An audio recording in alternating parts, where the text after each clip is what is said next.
Raider Nation, what's going on? It's Bleacher Report, your host of the Raiders Report, and today's live joint practice show is presented by Prize Picks. Coming up today on the Raiders Report, I'm going to go through quickly some of the joint practice news that happened earlier today. If you didn't see the video that I already put out on the Raiders Report, it's a 20-minute video. It's going to give you way more information, but we'll give you a Cliff Notes version here in a little bit. Also, there's got to be some winners. There's got to be some losers. I'm going to tell you which players stood out and which players struggled today up against Houston. And then I got a segment that I'm just going to call it Getting Punched in the Mouth. And I think the Raiders today, unfortunately, got punched in the mouth a little bit. And I'll just say it like this. I'm happy that it happened. I think it's a good thing that it happened. And quite frankly, even though the Raiders did lose today's practice against the Houston Texans, and even though I'm sitting up here telling you that, yes, Houston punched the Raiders in the mouth today,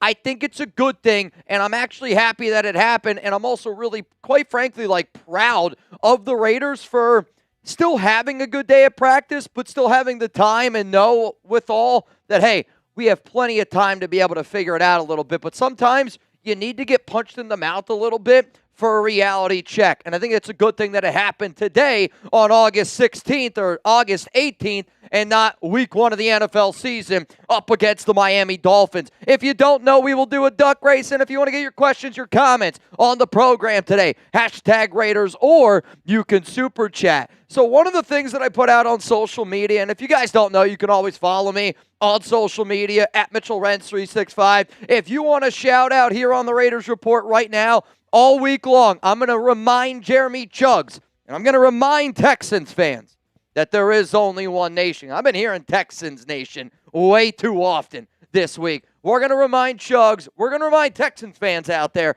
that there is only one nation. But the Raiders did get crushed today. And when I say the word crushed, I really mean it more from a standpoint of I had a fan tell me, Mitch, the scoreboard.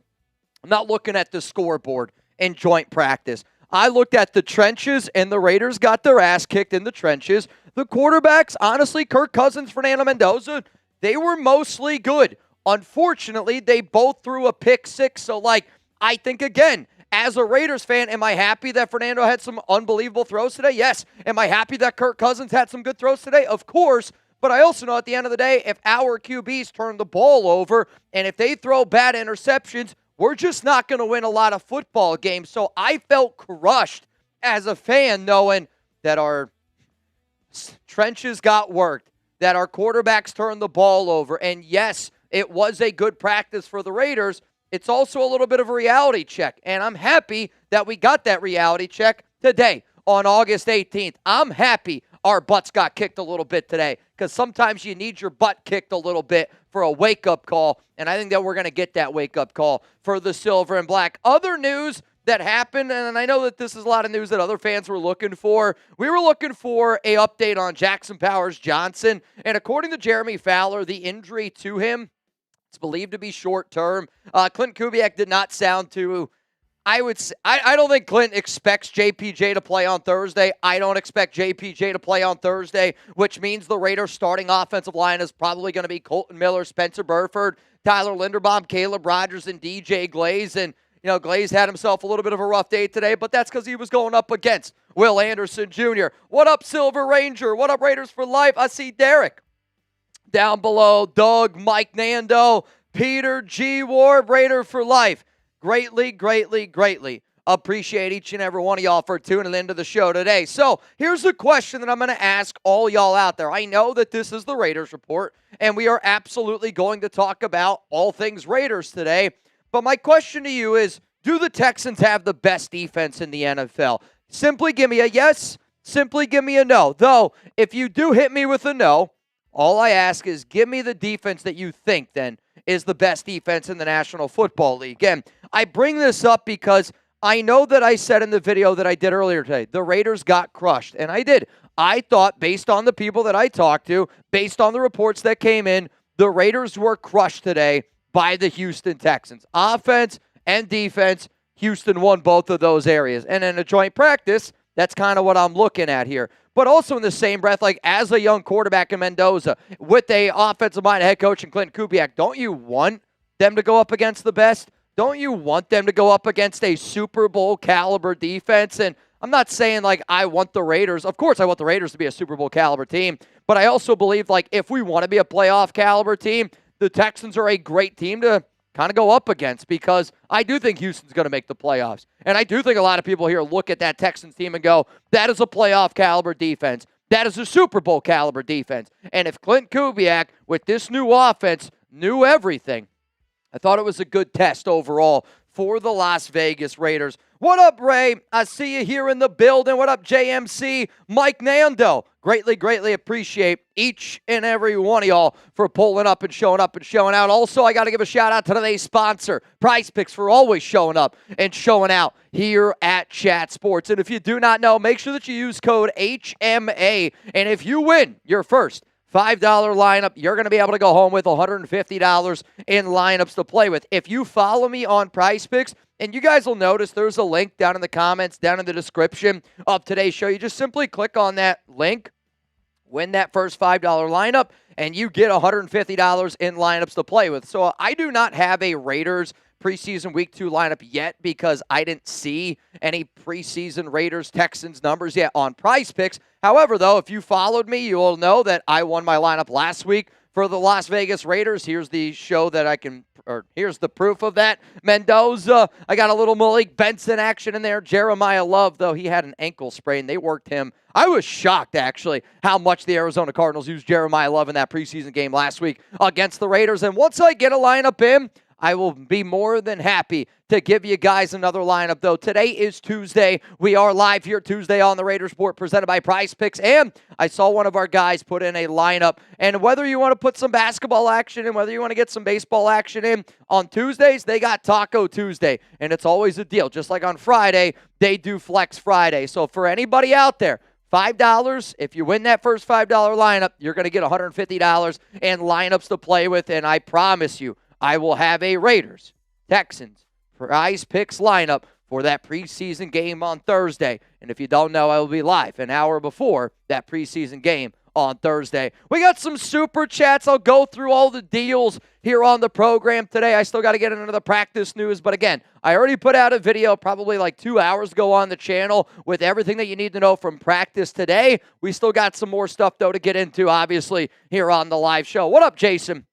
Sitting at home in the 570, that's wild. Obviously, I think that you probably know I'm from the 570 as well. Recovering from recent surgery, just want to say thank you for the lives. They make the days so much better. Well, luckily for you, Jason, and luckily for all y'all out there, I want to be able to go live every single day during the Raiders regular season. I want to be live on Raiders game day Sunday. I'm going to be live on Raiders Monday. I'm going to be live Tuesday. I got a special live show planned for all y'all on Wednesdays. And then I want to go live again for another late game. Maybe it's Thursday night football. Maybe it's Chiefs playing a Friday night game. I'm going to go live for that. My goal during the regular season is not 1, not 2, not 3, not 4. 5 days of live content.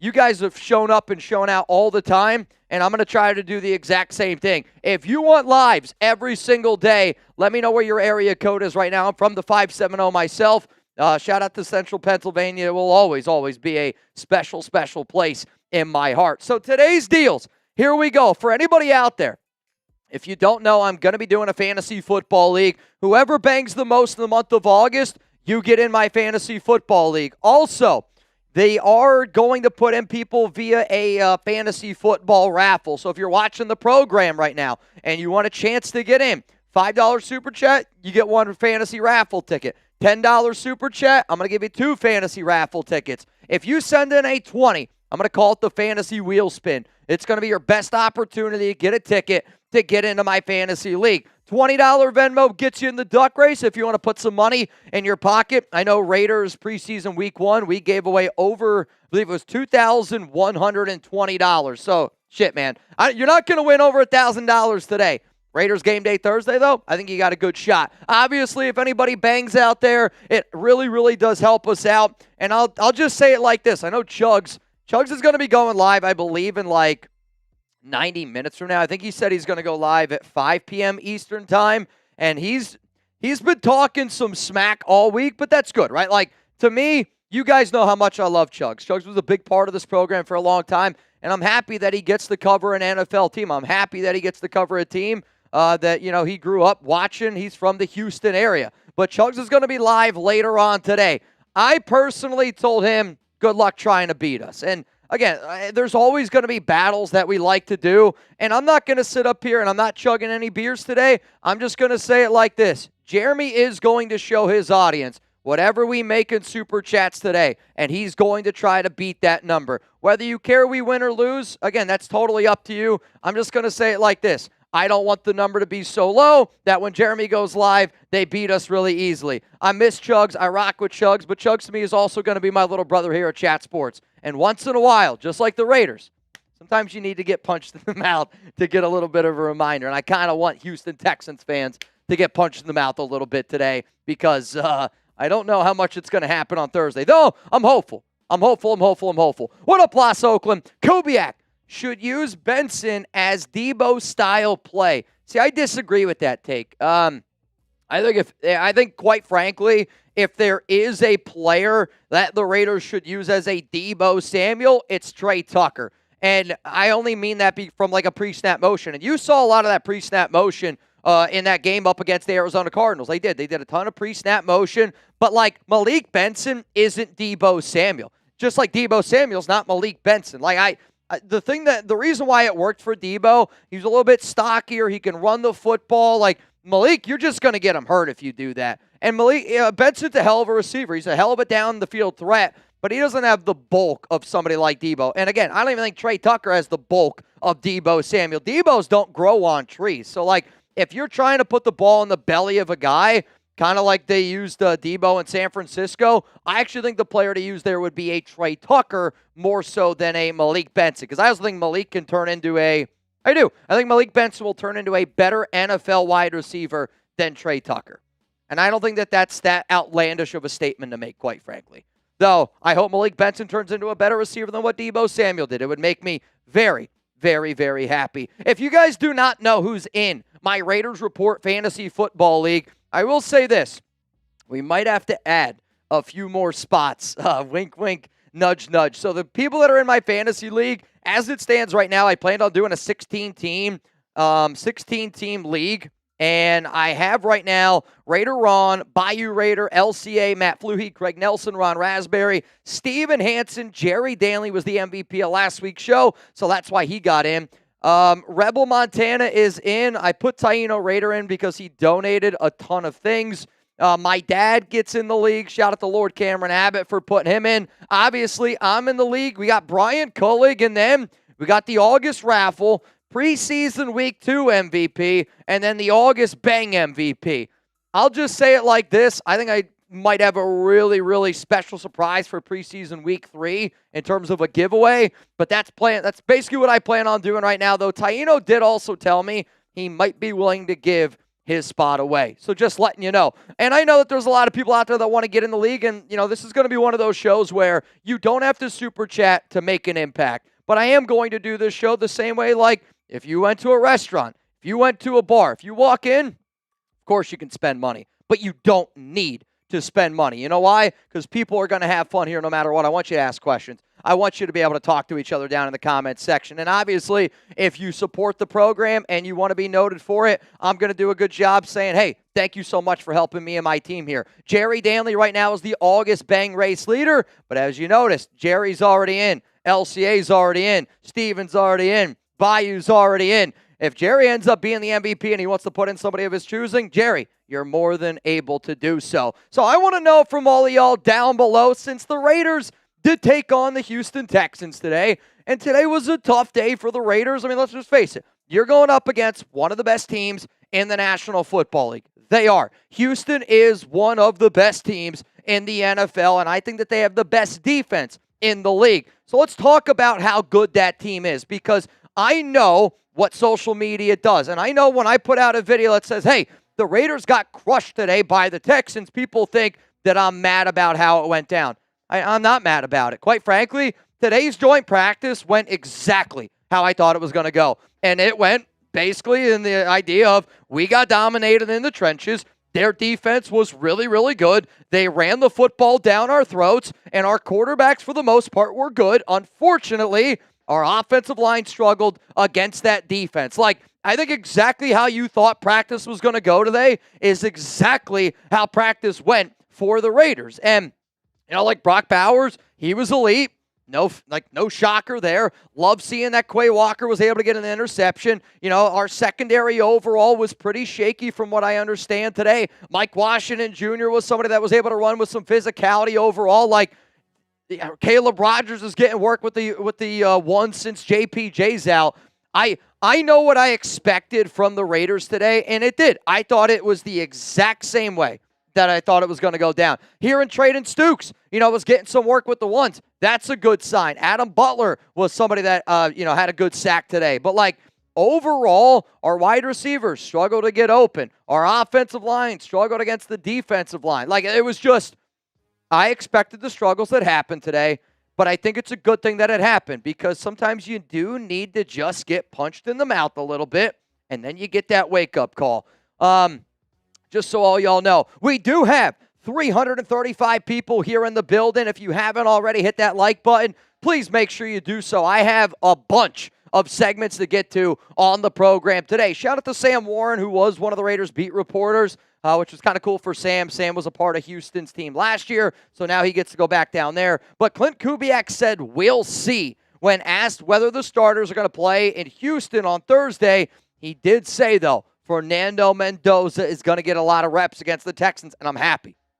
I was also happy that Mendoza got some reps today with the ones. I put out a video bright and early this morning, and it was just simply just something that I want to see more of. And I wanted to see Fernando with the first-team offensive line. I wanted to see Mendoza with Brock Bowers out there on the field. And in that first drive, Fernando did a good job. The one ball that he had was to Brock Bowers. It was the ball went through an absolute keyhole, but there were some really, really good things that you saw from Fernando. The ability to bounce back. Houston was bringing a lot of pressure, and I get it. He's the number one overall pick, but you don't see defenses like the Houston Texans this early in your NFL career. Did he throw a pick six today? Yes, he did. Did Kirk Cousins throw a pick six today? Yes, he did. And what's hard to evaluate today's is Mendoza was good today, but he had a pick six. So how would you evaluate that quarterback in a real-life game situation? I would go, it's good to see that he's growing. It's good to see that there's a short memory. It's good to see that he looks sharp. And, when you're getting love from Will Anderson, arguably one of the best defensive ends, I would say if Myles Garrett doesn't suck air, Will Anderson Jr. is probably the best defensive end in the National Football, and you guys know how much I love Max Crosby. But when you get love from Will Anderson Jr., D'Amico Ryans, that defense, and everyone's saying, Fernando showed a lot of good life today, and it sucks that we don't have the exact numbers. It sucks that I didn't get to see exactly what went down, but Mendoza, from what it sounds like, had one really bad decision.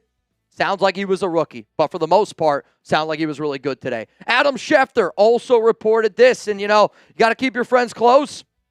Got to keep your enemies close. So there was a practice today between the 49ers and the Chargers, and there were some big injuries that happened in this practice against our AFC West rival. You got Tyler Biadasz, who they just signed to a 3-year, $30 million deal. That's their center.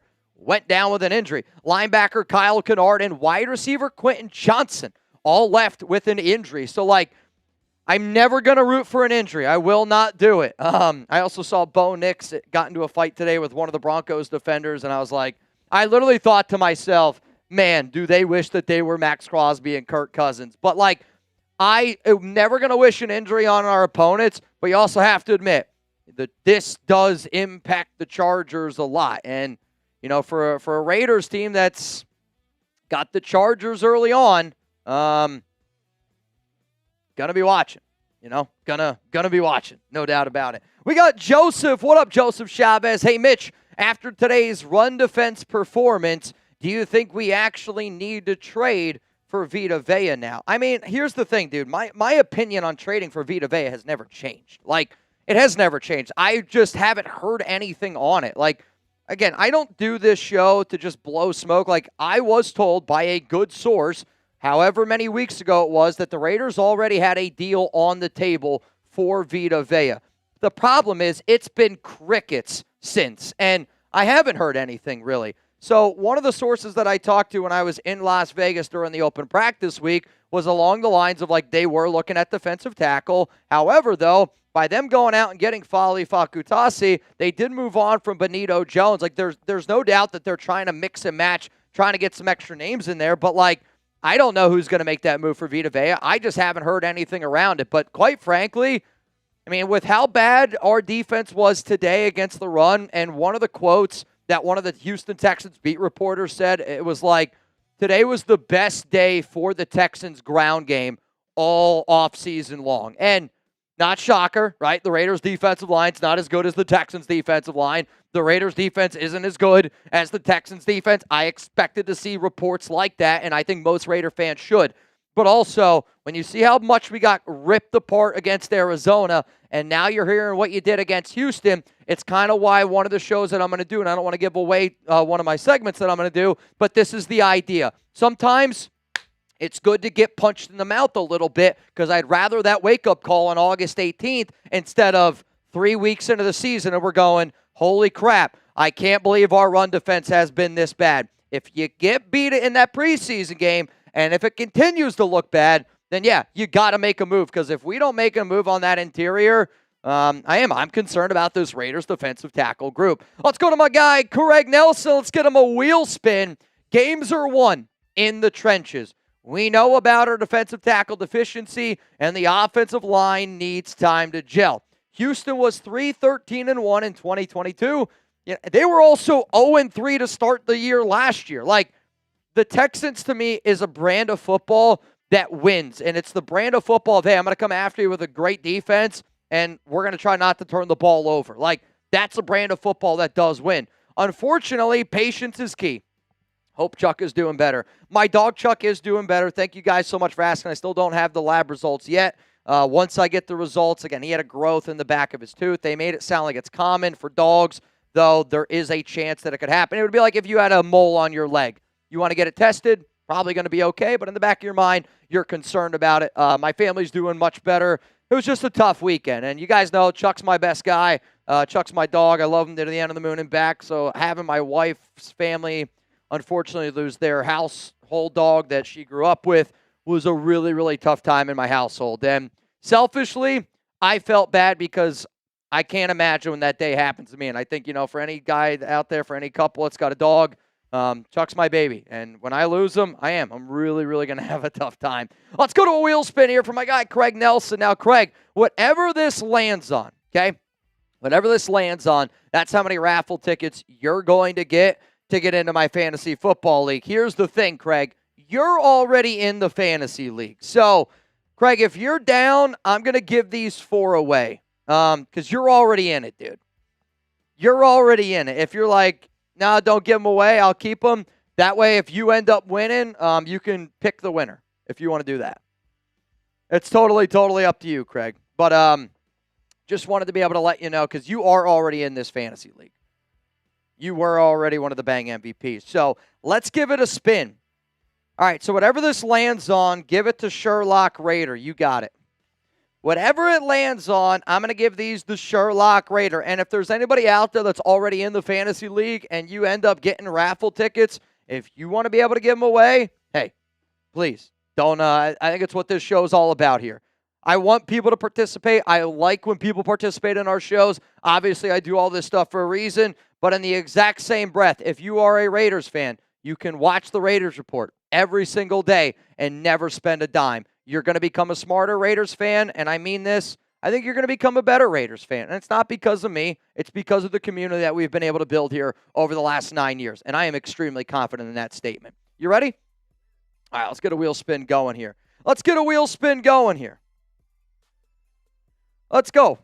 Let's go. And it ends up landing on 6 fantasy raffle tickets for my guy, Sherlock Raider. Let's go. 6 fantasy raffle tickets for Sherlock Raider.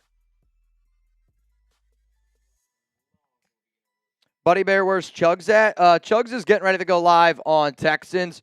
I actually felt bad for Chugs and our team. because Lopez and I are in one side of the studio and they were in like the other side, we have all these renovations happening at Chat Sports, and their studio lost power while they were filming. And like everybody on that side of the studio, everybody lost everything at one time. So we are so far ahead of Jeremy only because we did not lose power. And then Jeremy went to go film again, and one of our other guys accidentally moved the graphics on top of his. So like imagine I'm live here talking about the Raiders, and all of a sudden it's just like Tampa Bay Buccaneers stuff. So that happened to Jeremy, which is, I'm not going to lie, kind of funny. Rustin, wheel spin time. Raiders, stay positive, nation. Remember, we are a young team and at the beginning of a rebuild. We have looked better years past in preseason, and that didn't translate to success. R.I.P. to the great tuna, Rustin. And like, Rustin, this is the right way to look at it. And I'm not really hitting that panic button, but I also want people to know when you subscribe to the Raiders Report, I'm not going to sugarcoat shit. Like, it's funny that today's practice ended up being the way that practice was, and my dad would probably laugh at me, and I'm sure just like some of you guys are probably laughing at me, but you know what? I bet you your dads, like my grandfather probably laughed at my dad, right? And what do I mean by that? I just feel like sometimes, how can I put this? Sometimes I'm not a bull. I don't believe in bullying, but I do think like once in a while, sometimes you need a reality check. I think sometimes you need to be able to hear the truth, even if it's not the truth that you want to hear. And people that subscribe to the Raiders Report, I'm going to give you my God-honest opinion, but if the Raiders have a bad practice, or if the Raiders have a bad game, or if the Raiders, in my opinion, get crushed in a joint practice, that's the way that I'm going to talk to you about it. Like, and that's the way that it's got to be. You know, to me, my dad is my best friend, and the reason why I think my dad and I have such a good relationship is because, you know, he told me at a very young age, I think the truth. But sometimes, like, as a young kid, like, I felt like I needed to hear the truth, right? It was, Mitch, if you keep screwing up in school, nobody's ever going to take you to go to college. And guess what? I did not have a lot of options to go to college. It was, hey, man, if you keep on screwing off, you're going to have to do this type of work. I worked on a roof. I did a lot of, like manual labor. But sometimes, like, you need a wake-up call. And that was my wake-up call at a young age that, hey, if I don't get my shit together, if I don't learn how to work hard,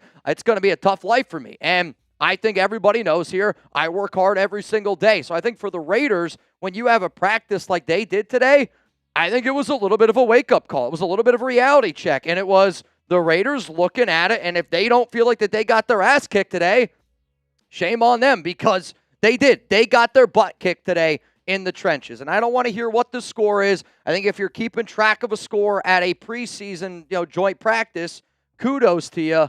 But if you were at practice today, you look at the Texans side, you look at the Raiders side, and it was not good today for the Raiders. But like as a fan, I would want to know that. I wouldn't want it to be sugar-coated. And if you want stuff sugar-coated, believe me, there's plenty of other channels out there that are going to give that to you. That's just not the way that I like to do it, because that's not how I want information. I want to know exactly what happened. And if it's a tough thing to hear, then hey, let's talk about it, and then we can look at the glass half full, because that's what I'm going to do today. I'm going to tell you the glass half full because I think it was good that we got punched in the mouth today. All right, Rustin, let's get these wheel spins going. Nasty, what's embarrassing? I'm tired of being tired. I mean, again, it's not going to happen overnight. Rustin Long, 6 fantasy raffle tickets. 6 fantasy tickets. And don't get me wrong, dude. Like, I get that we're tired and we want to win some football games. Of course, we want to win some football games. But it takes time, y'all. Like, the problem with the Raiders has been we haven't been able to truly evaluate ourselves from a football team standpoint. We've tried to microwave the rebuild, and the Pete Carroll Raiders were an example of that. The Antonio Pierce, Tom Telesco Raiders, the Josh McDaniels Raiders were the epitome of they were trying to microwave a rebuild. And that's just not how good teams are built when you have the amount of holes that we have. And we are, without a doubt, a better football team. We are, without a doubt, a better football team. But, doesn't mean that we can't get better. And I think a lot of the areas that we struggled at today are areas that no fan really is all that surprised that we struggled at today. So, maybe we can make some adjustments. Maybe we can get better moving forward. That's the hope. Pop Toes, Mitch, I'm going to have Tyler Linderbaum as my fantasy center. I mean, bro, if you're doing fantasy centers, that's insanity. That's a whole nother level of, how do you even get a point there?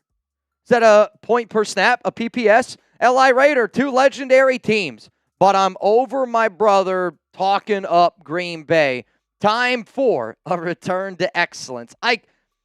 Packers fans are very passionate fans. I have a few friends that are Packers fans. My one cousin, Andrew, he's a Packers fan. And, I got to know people a little bit better in that fan base. Just from, I was a Jordan Love believer. Obviously, when the Devontae Adams trade happened, you just start to look at it a little bit closer. Micah Parsons getting traded up there for me being down here in Dallas. Definitely watched just more Packers football because he was on TV more. But I got a lot of respect for Packers fans. I really do.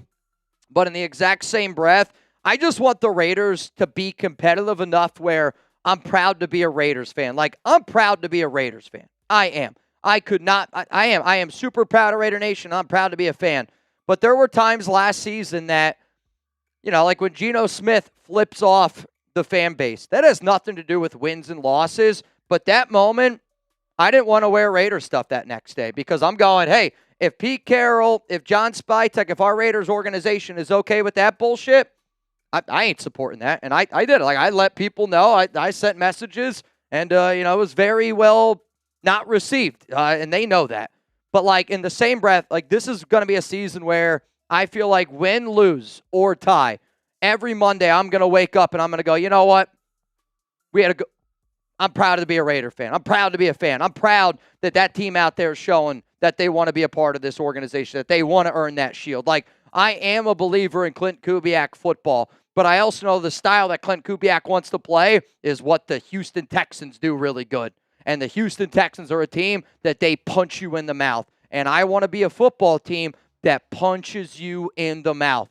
Quite frankly, I think it's the only way that we can win football games with the talent that we have. The talent that we have, we should be an FU-style football team because we're going to win a lot more games like that. So if you're proud to be a Raider fan, if you're going to be a real one, and you're always going to be a real one, if you don't know what a real one is, think of that close friend group that you got. The people that you know are your ride and die. People that you know at the end of the day, they got your back. The people that if you said that you already, hey man, I got a free ticket.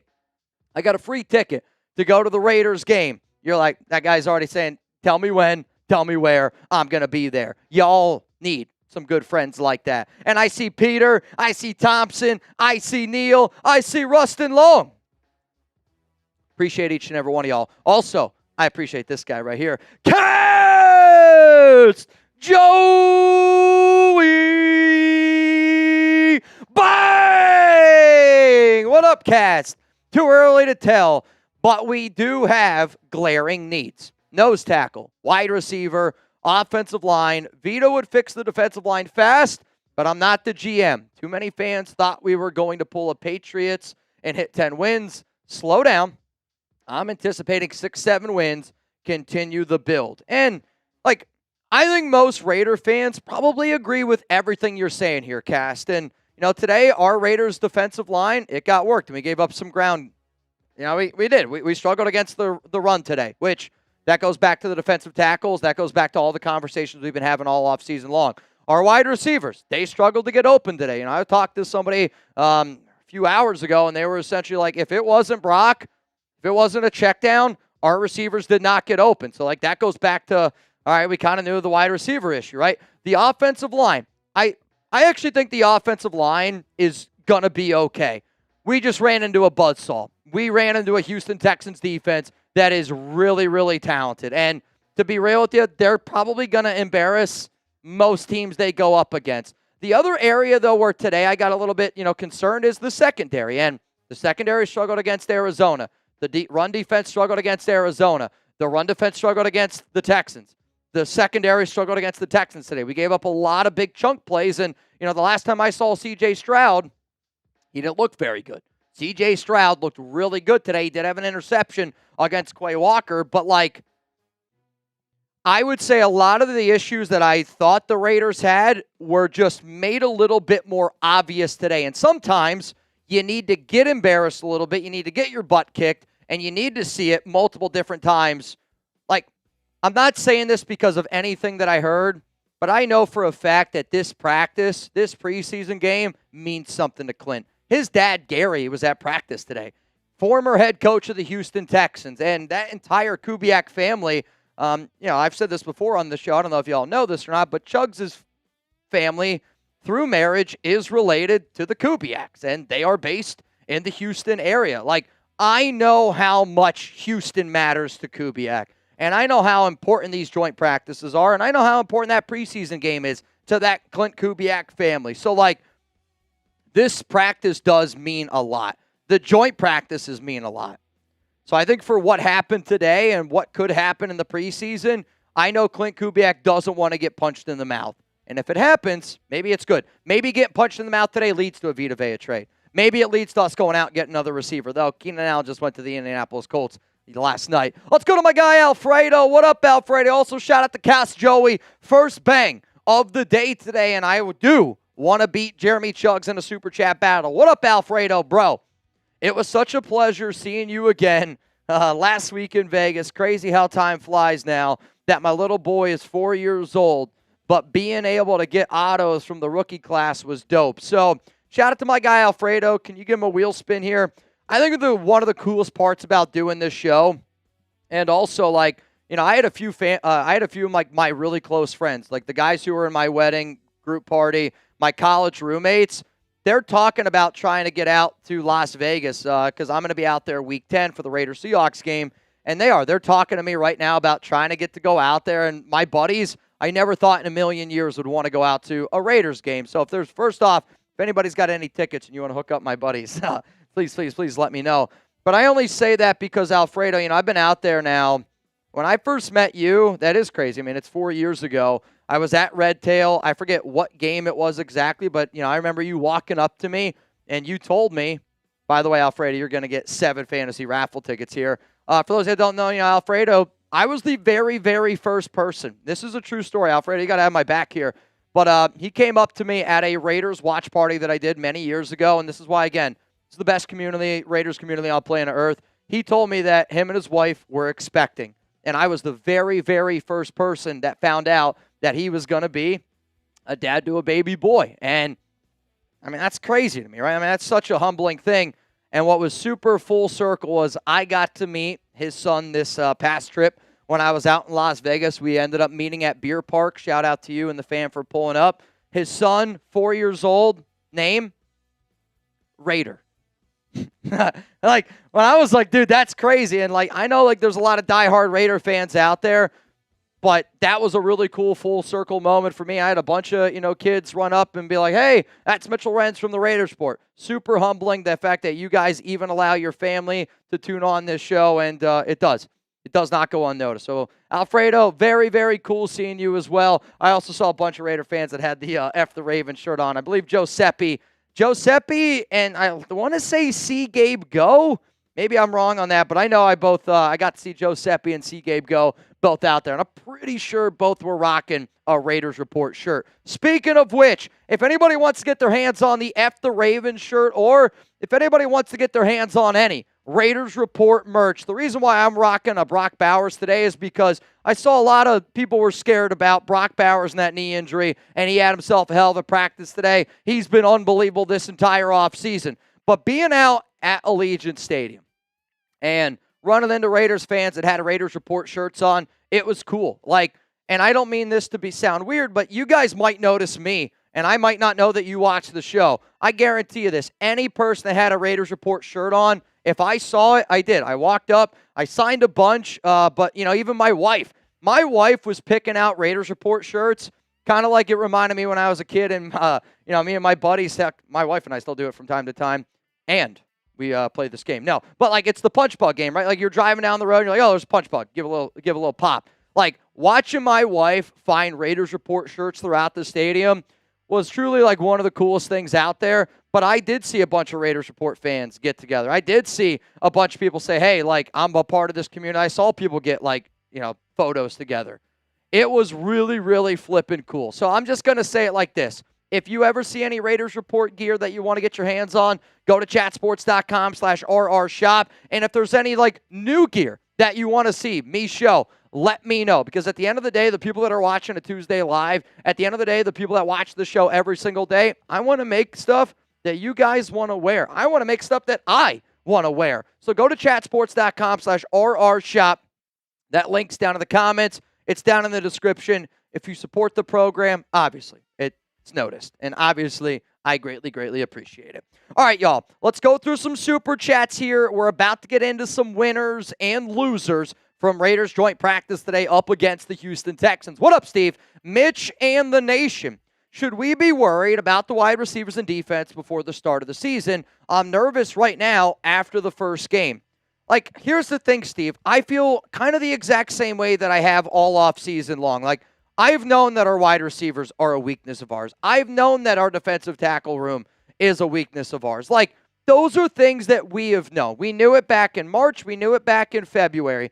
Now, am I like total full panic mode? No, I'm not, because I do know that our receivers are lacking, but Brock Bowers is so flipping good, and the use of Michael Mayer is going to be really helpful for us, and I do think having a ground game will also be able to open it up, because, again, the wide receivers struggled today, but we're not always going to go up against the Houston Texans. It's a great test that we're having. It is a great test that we're having. And, last week against the Arizona Cardinals, I didn't think our first-team offense looked bad. Our first-team defense didn't look great. That's, again, Max isn't out there, and Max shouldn't be the only excuse. I'm nervous, but my nervousness, I don't think has changed. Like, has it changed for anybody out there?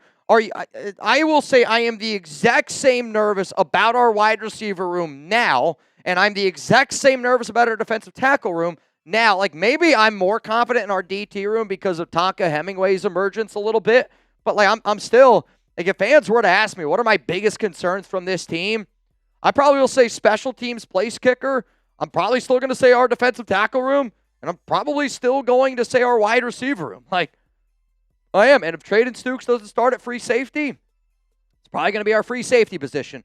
But all those things that I just said are all things that we've been saying are going to concern us dating all the way back to January. Am I wrong in saying that? I don't really think that I am. I don't really think that I am. So, VT Holmes says Tonka ain't showed shit yet. I mean, in a game, you're not wrong. But I saw him at that open practice. I've also talked to a lot of people that are in that defensive line room. And I have a lot of people that are friends with people that currently play on that Raiders defensive line. Tonka Hemingway has looked good. Like, I don't want to make it seem like Tonka hasn't looked good. Tonka Hemingway has looked good this season. Or this off season. And there's a reason why he got awarded like the hardest working guy like in the gym award. But at the same time, today I didn't hear too much about Tonka. You can't just do it in practice. I agree. You got to go out there. You got to do it in the preseason game as well. Friendly reminder to all y'all out there, if you want to get in our duck race today, we will do that at the very, very end of today's show. It is a $20 Venmo at Mitchell Renz 365. I'm about to get you guys an updated number. After I do that, I say we get into the very first segment on the show today. It's going to be Raiders winners and losers from joint practice today. I'm looking right now. The only name that I see in there as it stands, Jeremy Valve, you're in. Though, to Richard Black. Richard, I hate to be that guy. You got to get in. You've won back-to-back duck races. We got to see if you're about to win for a third time. If you don't know, the more people that get in, the more money that we can give away. $20 Venmo, Mitchell Renz 365. And if you don't want to participate today, it's okay. Add me as a friend. You're going to want to participate on Thursday. I mean, we gave away. Can you show the prizes that we gave away on last Thursday? Richard Black won $1,000. We gave away 2 Fernando Mendoza jerseys. Jorge Garcia won $800. Dustin Campbell won $330. Like, real talk, if you can't go to an actual Raiders game, you should be here watching the Raiders Report. I mean, imagine watching the game on YouTube and you go home with $1,000. Imagine watching this game on YouTube and you go home with a Fernando Mendoza jersey. You guys show up and show out so much, and I promise you this, I am going to do more this year. I have been fighting. I've been arm wrestling, punching my bosses in the mouth, and they've been punching me back. It's been a fun little battle that we've been having, and it's not a battle. It's not really it. I'm just saying I've been fighting for you guys more, and I'm fighting to be able to do more giveaways. I'm fighting to be able to give away more things here on the Raiders Report, and I think that first preseason game is a little example of we're going to be able to do a lot more giveaways here on this show. That's all I'm going to say. All right, I'm refreshing my phone. I'm looking at the duck race, and I now have a few more people getting it in. I see Amy, you are in. Richard Engel, you are in. We also got Rustin Long, you in. And then the guy who's won back-to-back races, Richard Black, 2 ducks in it. $20 Venmo to win, $60 here on the Raiders Report today. Richard, thanks for being a good sport. I didn't mean to call you out, but also in the same breath, like, I really wanted you to race again. I know Anthony Green has won 3 times in a row. I mean, Richard Black has won $1,300 the past 2 Raiders live shows. It's actually insane. So today could be another big win. Yeah. If he keeps this up, he will be on the biggest winners list after Thursday's preseason game. All right, if Richard Black wins, we're going to redo the Raiders winners and losers, and we're going to add Richard Black. We're going to add Richard Black to it. Let's go, man. Let's go. All right, fam, let's get into the winners and losers here around the silver and black, and then after that, I got another segment, and it's titled, I haven't really worked out the exact title yet, but it's going to be something along the lines of, I'm happy that the Raiders got punched in the mouth today. And I think a lot of Raider fans kind of feel not happy that we got our butt kicked a little bit. But again, I'd rather get our butt kicked today and us learn from it. And I think the Raiders are going to learn from it. I'm hopeful that we learn from it going forward, because if you don't, that might be a bigger problem. But I do. I believe in Clint Kubiak. I believe in this coaching staff, and I believe in our Raiders team. This is a better Raiders team. I'm telling you right now. Can't get much worse. But all right, here we go. You ready? Y'all ready to rock and roll? Coming up here on the Raiders Report, I'm going to be breaking down my biggest winners and losers from joint practice today. Typically, I do offense and defense. No, we're doing top 5 winners, top 5 losers. Straightforward, giving it to you like that. Ready? Here we go. Coming up, winners, losers on the Raiders Report.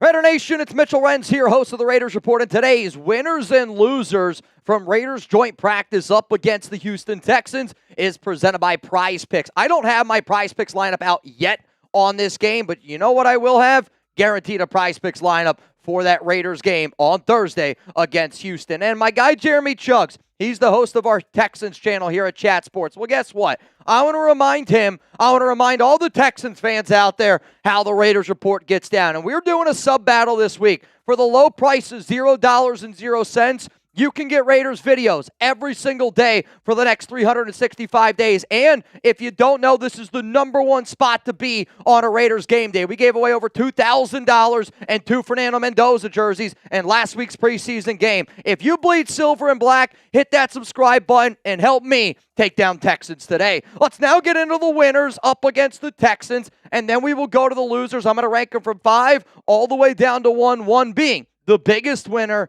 and the biggest loser. At number 5 from joint practice today, I'm going to go with Hezekiah Massis, though I could have even thrown in Jermod McCoy into this conversation. And I say that because Massis did make several plays in practice today, several PBUs, and I wanted to be able to see a player that showed some confidence. Jermod McCoy also had some good spurts. He had a really good play against Nico Collins, and for a young cornerback room, I did want to see them bounce back. Now, I'll admit, it was a lot more difficult finding winners than it was losers, but I wanted to be able to tip my cap to Hezekiah Massis. I was told that he was the best corner from that young group, and that was an important battle that we were all watching. Let's go to number 4 here. It's going to be linebacker Quay Walker. Walker had the lone interception against C.J. Stroud. It was originally reported by Aaron Wilson that Eric Stokes had an interception, though that tweet was deleted. So from my understanding, Quay Walker had the only interception today, but Walker's been a player that has been a good leader, has been somebody that can come downhill, can smack you in the mouth a little bit, but like the #1 thing that's holding Quay Walker back, like think about the way that you thought about Robert Spillane when the Raiders signed him, and then think about the way that you thought about Robert Spillane when he left. It's because Spillane was able to take that game, especially in the coverage game, to the next level. If Walker can do the same thing, he's going to be and has the ability to be one of the best linebackers in the NFL. But Quay Walker was better in coverage for that reason. He ends up number 4 on this list. Let's go to number 3 here for the Raiders joint practice winners against the Texans, Max Crosby.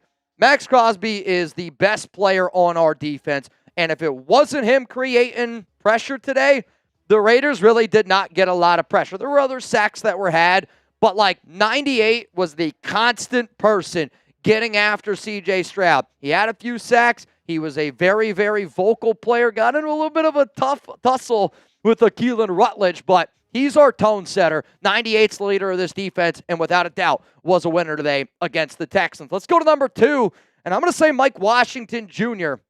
at the running back spot. It also depends on how much of an impact I expect you to make. Ashton Genty struggled a little bit today running the football. Not Genty's fault. It's because the offensive line didn't open it up. But for Mike Washington Jr., I heard that he did have a few good runs. I heard that he showed a little bit of physicality, and I loved, the more and more I watched the tape from Mike Washington's preseason game against Arizona, the more that I should have made him the biggest winner from that game. He's been stacking up wins in training camp, in preseason, and he had another really good day today at joint practice against the Houston Texans. But coming up here in just a moment, I'm going to tell you who I thought was the biggest winner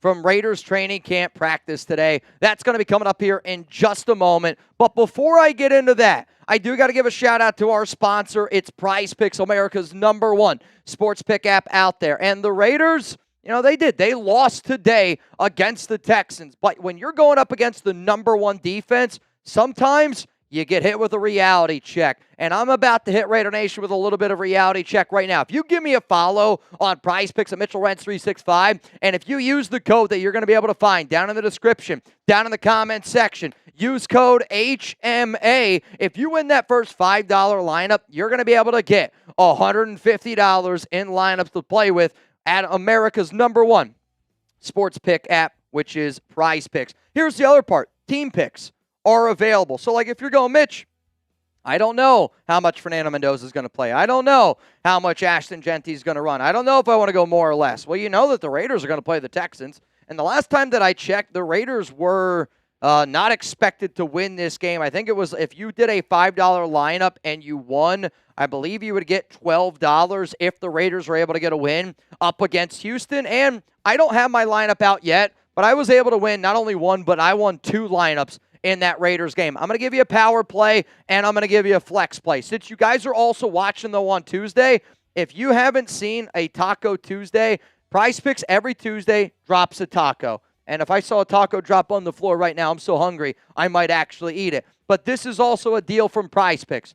Taco Tuesday, Flex Friday. If you plan on watching the Raiders preseason game up against the Texans with me on Thursday, download the PrizePicks app. And if you win your first $5 lineup, you're going to be able to get $150 in lineups to play with over at America's #1 sports pick app. That's PrizePicks, where it feels good to be right. Coming in here, though, the #1 biggest winner from joint practice today against the Texans, presented by PrizePicks, Brock Bowers. There was some concern in yesterday's practice, and I kind of was also concerned too, right? And I laugh when I say that, not because I like seeing Brock Bowers in a knee brace, but every single Raiders fan, there was a moment yesterday when you saw a clip of Brock Bowers walking around with a knee brace on, you're going, oh my God, not again. Don't do that to me. Now, he had a good practice yesterday. He scored 2 touchdowns. He's been the #1 player on this Raiders offense all offseason long. And guess what? Up against the best defense in the National Football League, Brock Bowers scored a touchdown. He had multiple big-time plays from Kirk Cousins, multiple big-time plays from Fernando Mendoza, and quite frankly, his connection with Mendoza today was on full display. If it wasn't 89, it really wasn't big chunk plays down the field. That's just the truth. But because of some of the knee concerns yesterday, and then today he goes out there, and it's, again, you can say, oh, it's the Raiders secondary. I've been seeing it all offseason long. Brock Bowers is dominating because our secondary is XYZ. Well, what are you going to say now? Because 89 had a dominant performance today against the best defense in the National Football League. And that's why I knew he was going to do it. Not kidding you. That's why I wore my Brock Bowers shirt today. We got some losers coming up here in just a moment. But you know what?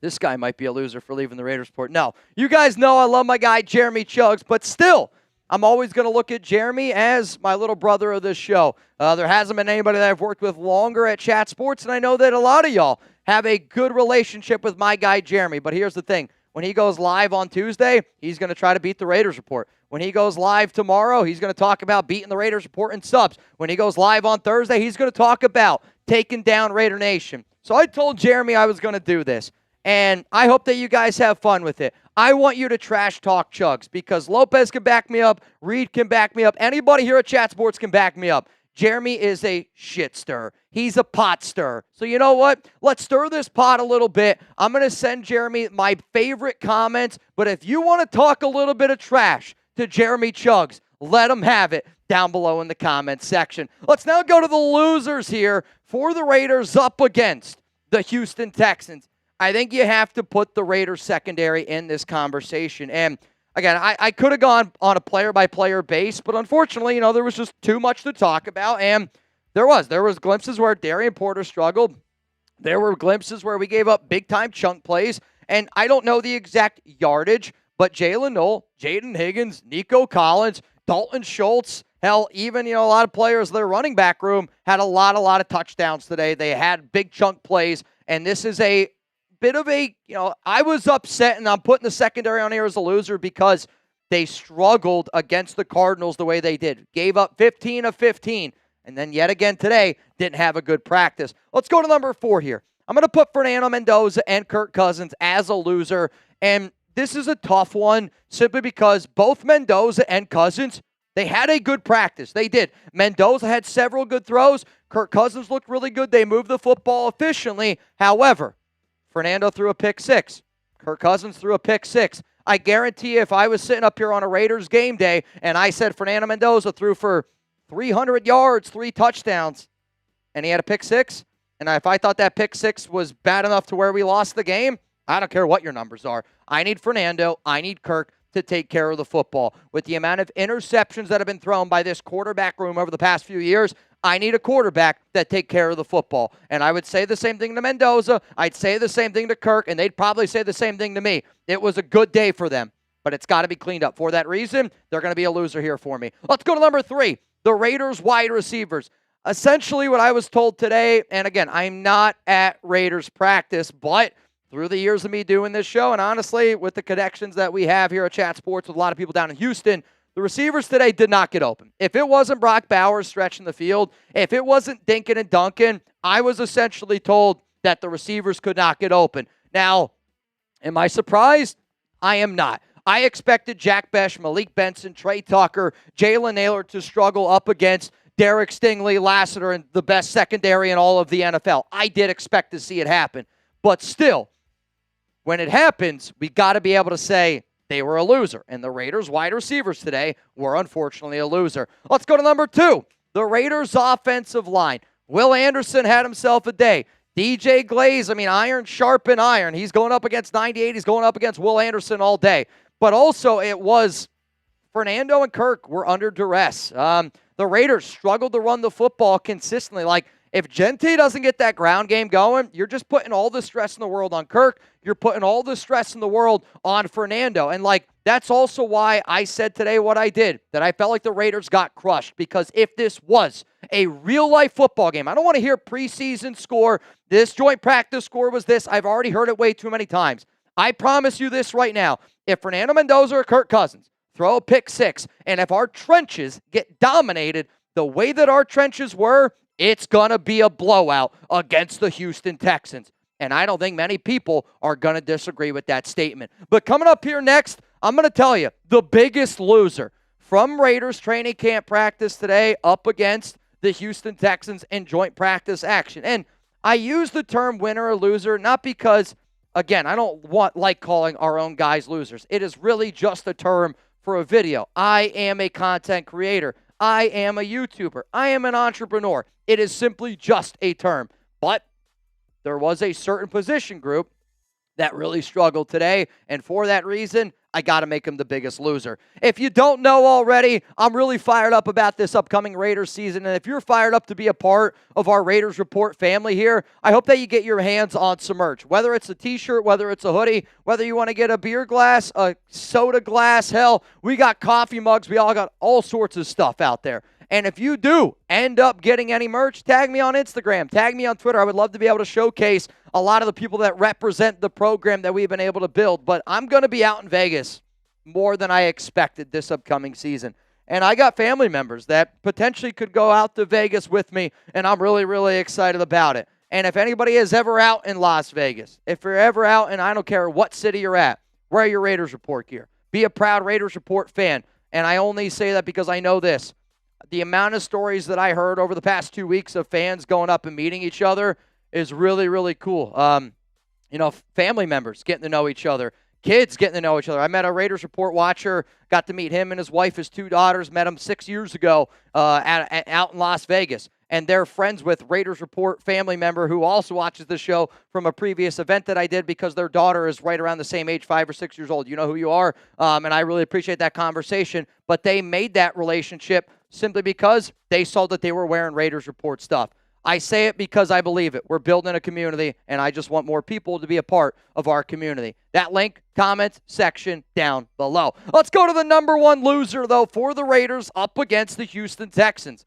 And it's the Raiders' run defense. And quite frankly, I probably could have said in general the Raiders' defensive line because we didn't generate a lot of pressure unless it was Max Crosby. And a lot of the issues that we saw against the Arizona Cardinals in that preseason game, they popped right back up against Houston. And Woody Marks, the one report by the Houston, I believe it was by the Houston Chronicle, said this was by far the Texans' best day running the football all training camp. And again, am I surprised? No, the Raiders' defensive line is not as talented as the Houston Texans, and the Texans are obviously the best defense in the NFL.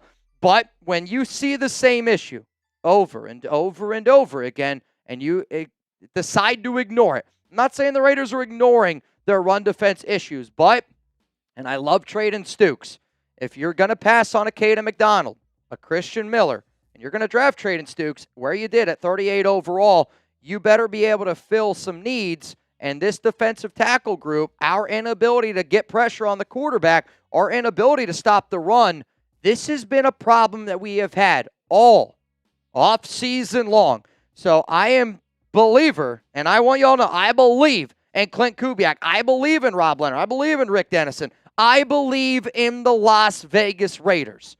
But I'm just going to bite my tongue now because this was a little bit of a wake-up call, and I think it was a good wake-up call because, yes, the Raiders were losers today overall against the Houston Texans. But we were losers today because our secondary struggled.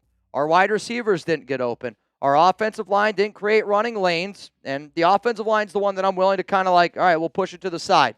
The Raiders' run defense, though, needs to be better, and it, from my understanding, was without a doubt the biggest issue our team had today against joint practice against the Houston Texans. One more time here. Here are my top 5 Raiders winners against Houston. Number 1, Brock Bowers had himself the biggest day. Mike Washington Jr. comes in here at number 2. Max Crosby at number 3 was wreaking havoc. Quay Walker at number 4. Hezekiah Masses at number 5. And then, unfortunately, the losers, because the Raiders did lose today up against the Texans. The run defense, the trenches in general, the offensive line, not good enough. Wide receivers in our secondary are issues that we know about that got beat today that I'm not totally shocked got beat up today. And even though Fernando Mendoza and Kirk Cousins, for the most part, were good, 2 pick sixes, I'm sorry, is not cutting it. And if they were to throw 2 pick sixes or a single pick six in a Raiders game, we would probably be losers in that one. Therefore, they're going to be losers today in this breakdown. All right, y'all. Richard Black, what's going on, Mr. Black? We got over 500 people here on the Raiders Report. And if you do not know, I'll go through all the deals here. We're going to give away some money on the program. And if anybody wants to get in my fantasy football league, today's your opportunity. 2 raffle tickets for Mr. Black. Mitch, hopefully Kubiak gets with spy and defensive tackle issue is resolved ASAP. Don't want to be run all over all off season. I think the other reason why I really wanted Vita Vea and the other reason why I really wanted the defensive tackle is because by adding another player on your defensive line, whether it be Vita or whether it, let's just say it would have been Caden McDonald, when you add somebody like that to your defensive tackle group, it does. It makes everybody else around you better. So like the Raiders, to me, you invested so much money in the defense. Eric Stokes, 3 for 30. Kwity Paye, 3 for 48. Malcolm Kuntz, 1 for 11. Nakobe Dean, 3 for 36. Right, those are just some quick ones right off top of the noggin. I know how much money the Raiders invested in defense, and I think for a lot of us, they're going, traded Stukes in the second round. By adding a good defensive tackle, you make every single player that I just mentioned better. Quay Walker, 3 for 40. Like, you can't tell me that if we added Vita Vea, every player that I just mentioned wouldn't be better. I think they would be. And I think even though Vita costs money, you're also making an investment. And you're making an investment in the investments you've already made. Adding a defensive tackle like Vita Vea is the exact same logic as adding a center like Tyler Linderbaum. It's an investment in what you're doing. What up, Steve? Thank you, Mitch, for saying soda and not pop. You're not going to hear me say pop. I've seen. Do you guys say soda or pop? Are you a soda or pop guy? Let me know. It's soda. I think the crazy one is I've met people where everything is Coke. That's a Southern thing. I've heard like if they're drinking a Sprite, yeah, I'll take Coke. Yeah, that's a Southern thing. I've never heard anyone call it pop. I know that's a very Northern thing as well. Pop? Yeah, I believe it's very Northern, Northeastern. I've only called it soda. I think Smitty and some of those guys say pop. From the Northeast. Yeah, I don't know. It would confuse me. If you were like, now obviously if you said pop, I would know what you meant. It would throw me off. That's the bigger thing. It would be like, huh? You're right. It would be a curveball. It would be something that I didn't expect. It would be like a cringe. It would be like if a Raider fan were to say, yeah, I'm black and silver. I know what you mean, but I cringe a little bit inside. That actually did happen to me on one of my first Raiders Report shows. You said black and silver? Yep, because came over from Saints, black and gold. I was like, they got you. It clicked in my head. I was informed very quickly. I mean, that's how I would explain it. Like if it's again, I know every Raider fan feels the exact same way. If you say black and silver, I'm going to be like, all right, I know what you're talking about. But when you hear it, it's just, you cringe a little bit. Same thing. When I hear pop, I know what you mean. I cringe a little bit, though. It's soda, y'all. It's soda. Let's keep it moving here on the show. I do see a few more super chats to get to. We're going to go through these, and then I'm going to get into the next segment that I have here on the program today, which is going to be around the Raiders getting punched in the mouth a little bit. But, I think it was a good thing. I think it was good that we got punched in the mouth today on August 18th. Because I don't want to get punched in the mouth week 1. Rebel, what happened with the glass door? Saul Harrison's video. Oh, so this would have been, Thursday when Lopez and I got done with work. It was after the preseason game. So, for those of you that don't know, so the glass door story is, I was trying to lock the door here at Chat Sports, and I ordered my Uber. I was running late, and to be honest with all y'all, when I typically lock the doors at Chat Sports, I lock them, and then I run around because we have a back door, and then I'll go out that back door, and I'll leave, and I'll go down the elevator. I have really bad knees, so I don't like to take a knee to try to lock or unlock the door, and it was an idiotic thing by me. I was running late. I ordered my Uber. The key, I couldn't get it out of the door, but it's because, again, I don't usually lock that door. I usually lock the other door or unlock it because I'm usually the first one here. I'm not usually the last one to leave anymore. So, it was just an embarrassing thing for me. The only thing I could compare it to is, imagine you open the pickle jar, right? You get the pickle jar out of the fridge, and you're sitting there and you're I was going to say cranking it. You're just cranking that jar, man. You're trying to get to that pickle, and you're like, I can't get it. And you hand the jar to your buddy, and they go. He easily cranks it. And he just easily. All the pickles. And just easily cranks it. That's essentially what happened to me. So a lot of the guys were heckling me because, obviously, I've been here for so long. I should know how to do it. And I sent a video in being like, guys, I can't figure it out. It's pissing me off. And, it was a knucklehead thing to do. In my defense, though, I left at 3 o'clock in the morning. I was back here the next morning at 8 o'clock, ready to rock and roll. It was a long day, man. It was like a 16-plus hour day. But that's Raiders game days, and that's just how it goes. So it was not the best for me. Not the best for me. What up, Jersey boy? Wouldn't it be in this situation if I'm not going to talk about this situation again? I was the very first person to break the Christian Wilkins story last year, and it was it's still such an interesting situation, right? Think about this. Terry and Arnold situation. He's already on a football team. Christian Wilkins situation. There's nothing yet. And apparently his agent said, hey, there's 26 teams interested, right? Sure. Sometimes when you lie, you over-lie. And I think if they would have said a bunch of teams are interested, cool. 26 teams being interested, I'm sorry. I don't know what happened around Christian Wilkins. I know what I was told, and I know I made it, my statements last year. I was essentially told that I can't even say what I was told because of the legal repercussions that could happen. But I've also covered the NFL for a very long time, and let's keep it a buck. When you can, things like Terry and Arnold happen, and he's already with the team. Christian Wilkins, not with the team. Your personal opinion, does the story ever come out? Or is it just going to be one of those in lieu things that I think either the only way, or it's all assumption? I think the only way that the story comes out is if Wilkins says it. Like, again, and I don't even know if what I was told was true, but I think we also know 12 months ago, I said, I can't tell you what happened. And I would say where we're at right now, we're kind of in that same situation of, I don't think people want to talk about it. And I think it was really bad. And I know it wasn't just a one-time issue. It was a repeated offense, final straw broke the camel's back type of thing.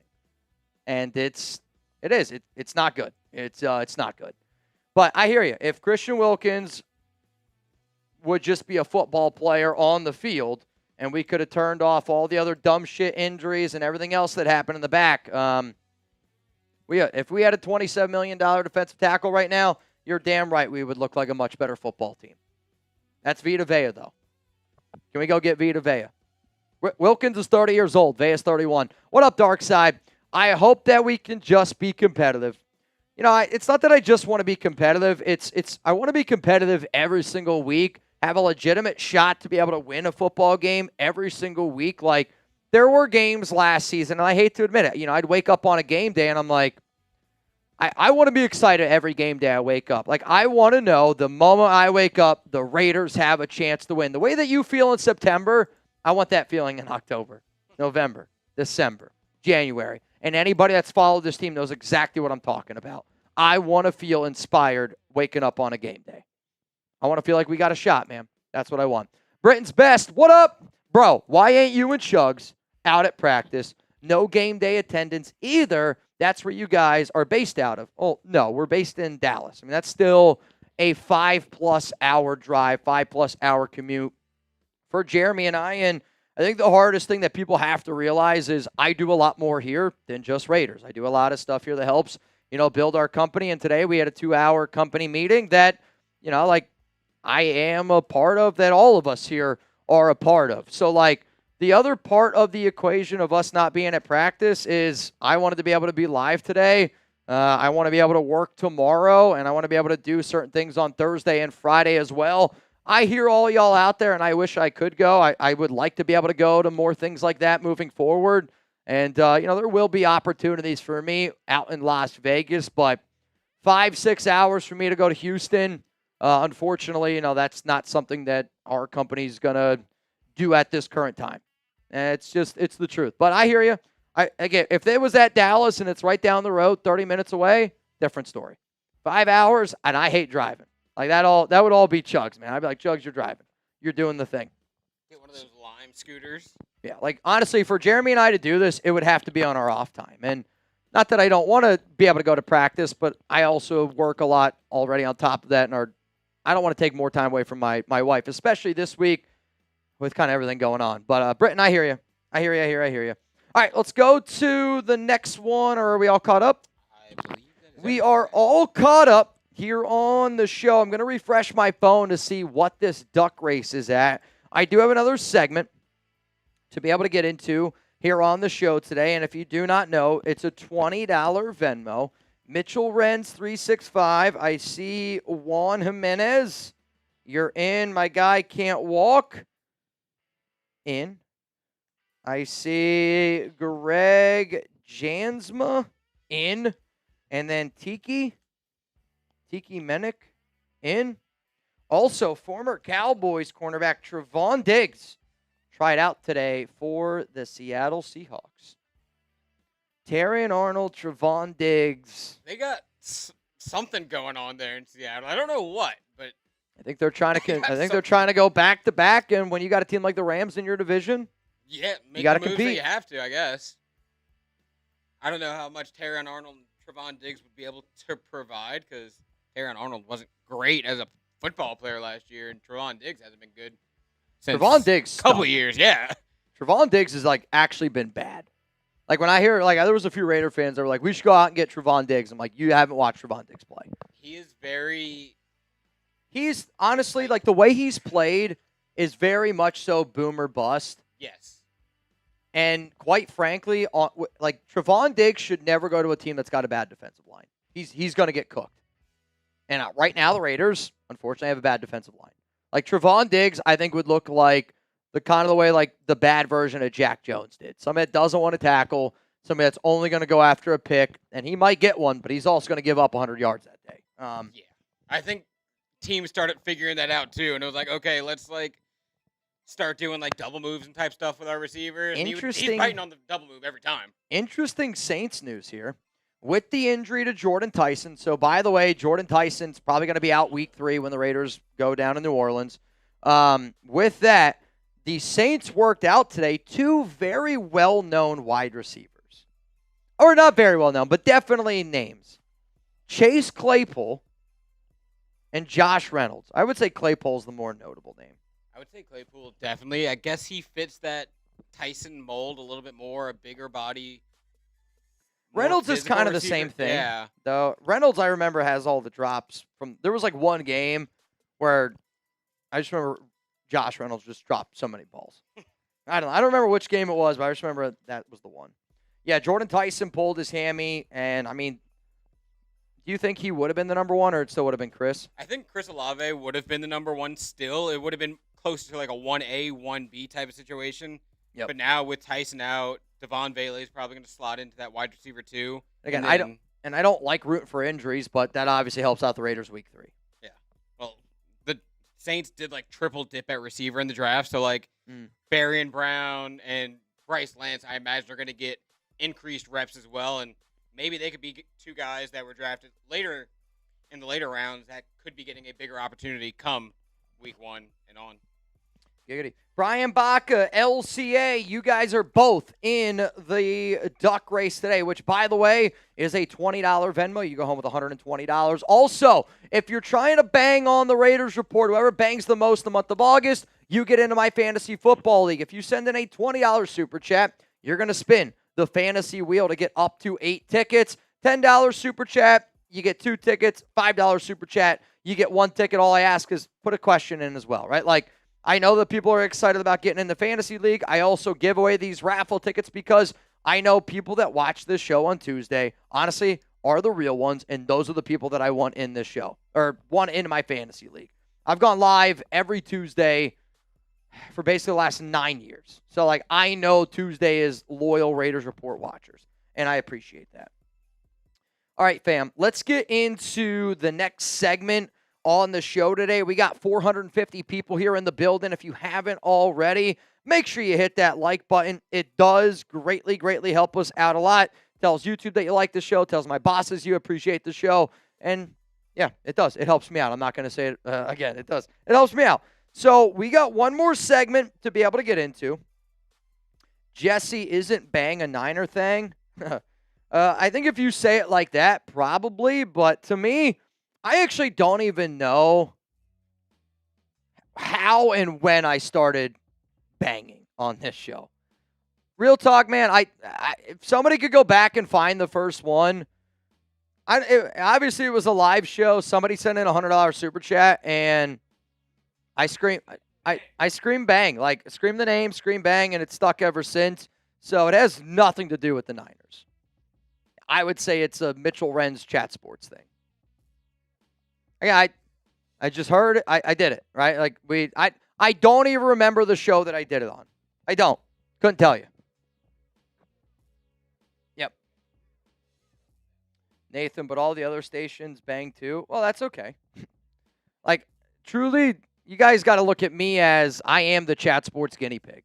I am the guy that comes up with a lot of, the stuff, the way that shows operate here. So, like, they are people. People here at Chat Sports, they do. They watch the Raiders Report. Why? Because we're a successful YouTube channel, and we want more successful YouTube channels here. So I hear you. But and there's been other ways like guys have done it, and I think the cool part about the Raiders Report is, if you're a Chat Sports fan, you kind of like been able to also see Chat Sports grow through the lens of the Raiders Report. We've been here 9+ years, but like it's not a Niners thing. I know Niners fans say whatever the hell they say, which again I think when you add an extra bang bang in there, now you're getting into Niner territory. Correct. That's the way to look at it.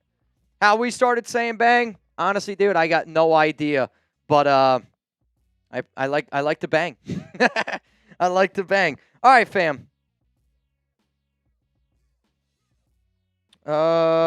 This is kind of interesting. So I just saw this tweet out there. Shout out to Levi. It's just like some former Raiders players and what happened today on the NFL transaction wire. Sam Webb was cut by the Giants. Layden Robinson, guard, was waived by the Falcons. Former offensive tackle David Sharp signed with the Ravens. Alex Bachman signed with the Rams. Greg Van Roten with the Patriots. And then, this is the old name, Mo Hurst signed with the Commanders. Some old Raiders names there. What up, Nav? Not a lot of cash to spare for a minute, but I definitely wanted to say, hey, to all, this nation is it. No others. Cautious optimism, me. I'm going to be cautiously optimistic every single offseason. I think you have to be as a Raiders fan. And again, you don't have to say anything about, again, I don't need anybody ever to apologize for not being able to super chat on this show. If you are spending your time, there's nothing more valuable in life than time. So, Nav, I appreciate you, dog, and I know that Raider Nation has my back. I know Raider Nation has your back. And if you don't have money to super chat, just pull up, hang out in the chat, talk to each other. That's what the Raiders Report is. That's what I want the Raiders Report to be about. And if you want to be able to have a little bit of fun and go crazy, obviously I appreciate it. And I also know Raider Nation appreciates it. So you don't got to say apologize. You don't.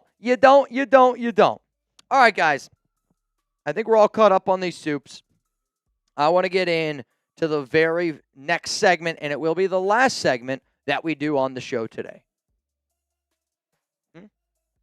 Oh, I saw you smiling. What? Doug?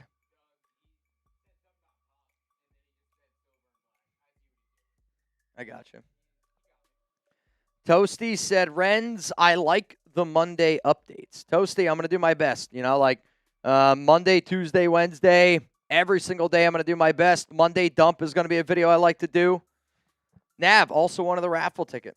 Well, hey, you did make it to the final last year, Nav.